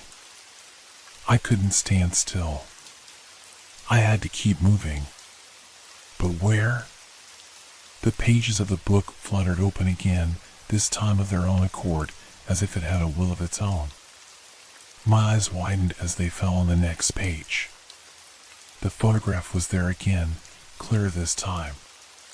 It was the same picture as before, my own face, staring back at me. But now, in the corner of the frame, I could see the outline of a figure. This time, it wasn't a shadow. It was more solid, more distinct. A man, tall and thin, with hollow eyes that seemed to stare straight through me. His presence in the photograph was undeniable, but what unnerved me most was the fact that I hadn't seen him before. The man wasn't in my life. He wasn't part of my past. And yet, there he was, so real, so vivid on the page. My mind raced to make sense of it. Who was he? Why was he in the photo? Was he the one who had sent me this book? I couldn't take it anymore. The weight of the situation, the uncertainty, the fear, it was too much. I had to get answers. I needed to find out what was going on, to make sense of the madness I was caught in. I turned and began walking again, not knowing where to go, but driven by a strange, desperate pull that the book seemed to be guiding me toward. The world around me continued to feel wrong. The street I had walked down every day now seemed unfamiliar, warped in ways I couldn't describe. The houses, the trees, they were the same, but not the same. There was an odd, sickly light spilling from the windows of the buildings, casting a pale, eerie glow on everything. I couldn't shake the feeling that I was in a place I wasn't supposed to be. A figure stepped out from behind one of the houses. A man. My breath caught in my throat. It was him. The man from the photograph. He stood in the middle of the street, motionless, his hands hanging limply by his sides. The air around him seemed to distort, warping like the heat on the asphalt. He was too still. Too unnatural. I froze. My body went rigid as the man's gaze locked onto mine, those hollow eyes piercing through me. The world around me seemed to go silent, the noises of the street, the distant hum of the city, all fading into an unnerving void. I wanted to turn away. I wanted to run, but I couldn't move. My feet felt glued to the ground. The man didn't speak. He didn't have to. His presence was enough. I knew he wasn't real. I had to be imagining it. But then again, everything in this place had felt wrong from the start. My mind raced, grasping at any logical explanation, but I couldn't come up with one. And then, as if to answer my unspoken question, he took a step toward me. One step. Slowly. Deliberately. My heart hammered in my chest. I stumbled backward, but the ground felt uneven beneath my feet. The man's face remained expressionless, his eyes locked on mine as if he were waiting for something, as if he knew exactly what I was going to do. His lips parted, and the sound that came from his mouth was a rasp, a whisper so low that I almost didn't hear it. Return it. The words echoed in my ears, chilling me to my core. Return what? I managed to choke out, my voice trembling. He didn't respond. His figure seemed to flicker, like a static-filled television screen. I blinked, and he was gone. Vanished. I stood there, alone in the street, the book still clutched tightly in my hands. What just happened? Was he real? Had I imagined it? I tried to take a step forward, but I froze. I didn't know what to do next. The weight of the book seemed to have increased, its pages heavier than before, pressing down on me. It was time to face whatever was coming. I turned around and walked back in the direction I had come from. The figure was gone, but the sense of something lurking just out of sight, something waiting, was still very much there. I didn't know if I could return the book or what would happen if I did. But I couldn't keep running from whatever this was. I had to face it. And I had to do it before it was too late. I walked back toward the library, each step heavier than the last. The air had grown colder, and the streetlights flickered more radically, as if mirroring the chaos inside my mind. The image of the man's hollow eyes haunted me, and the words "return it" echoed in my ears, louder with each passing moment. The library was just ahead, its doors wide open despite the late hour. A strange feeling of dread washed over me. I had been to this library countless times, but tonight it felt different. The shadows stretched unnaturally long, and the silence felt suffocating, as if the entire building was holding its breath, waiting for something to happen. I hesitated at the entrance, the book still clutched tightly in my hands. I glanced over my shoulder. No one in sight. No one but the unsettling presence of the empty street. But I couldn't ignore the pull anymore. The book had to be returned. I had no idea what I was facing, but I knew I had no choice. The man, the photo, the whispers, it all led here, to this very moment. I stepped inside. The doors creaked shut behind me, and the familiar smell of old books hit me. It was comforting at first, but the moment I crossed the threshold, something shifted. The silence here was different, deeper, more oppressive. The walls seemed to close in, and the distant sound of a clock ticking grew louder, more pronounced. The library was empty. It should have been, at this hour, but the emptiness felt unnatural. It was as if the entire place was waiting for me, watching me, and I couldn't shake the feeling that I was being led towards something I wasn't meant to find. I walked through the aisles of bookshelves, the sound of my footsteps echoing in the cavernous space. The rows of books seemed endless, stretching on for miles. The dim light from the overhead lamps cast long shadows across the floor, twisting and contorting in ways that made the place feel alive. And then, I saw it. At the far end of the library, there was a section I had never noticed before, a small alcove that seemed to have appeared out of nowhere. I approached cautiously, every instinct screaming at me to turn back. But I couldn't. I had to know. I reached the alcove and froze. In front of me was a small, dusty desk, covered in old papers and books, all stacked haphazardly. And on top of the pile, in the exact center, lay a book, A book I had never seen before, its leather cover worn and faded. But it wasn't just any book. It was the book from the library, the one I had been carrying. I felt the hairs on the back of my neck stand up. How was it here? I hadn't brought it with me. I hadn't put it down. It was the same book, but now it looked older, more decayed, as though time had moved faster here. My hands shook as I reached for it. The moment I touched the cover, a sharp pain shot through my fingers, as if the book had been waiting for me, ready to claim me. I pulled my hand back, but the pain lingered. The book was calling me. I had no choice but to open it. The pages inside were blank at first, but then, slowly, the words began to appear, as if being written in front of my eyes. The text scrawled across the page in frantic handwriting, forming words I couldn't understand at first. But then I read them. Return it to where it began. The words blurred and shifted before my eyes, and I felt a wave of dizziness wash over me. My vision spun, and the floor seemed to tilt beneath me. The book's weight grew heavier, more suffocating, as though it was pulling me deeper into the mystery. Where did it begin? I whispered to myself, but the words felt hollow in the air, lost among the growing noise in my head.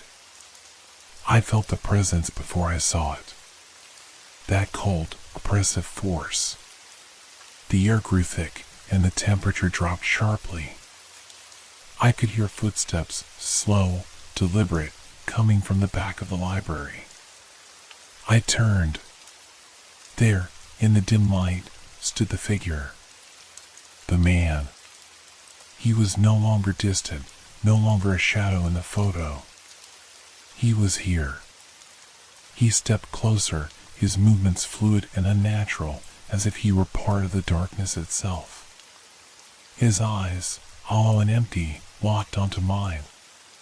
His lips barely moved, but I could hear his voice inside my head.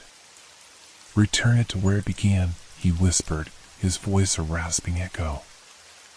I took a step back, my heart pounding in my chest. What do you want from me? I gasped, my voice trembling. He didn't answer. Instead, he reached out, his hand stretching toward me.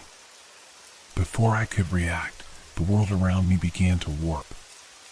The shelves twisted and spun, the walls closed in, and the library itself seemed to dissolve into a void. And in that moment, I understood. The library wasn't just a place. It was a doorway. A doorway to something else, to a reality I had never known. And the book, it was the key. I tried to run, but the darkness swallowed me whole, pulling me deeper into the void. The man's voice echoed in the distance, distant but unmistakable. Return it. And then, everything went black.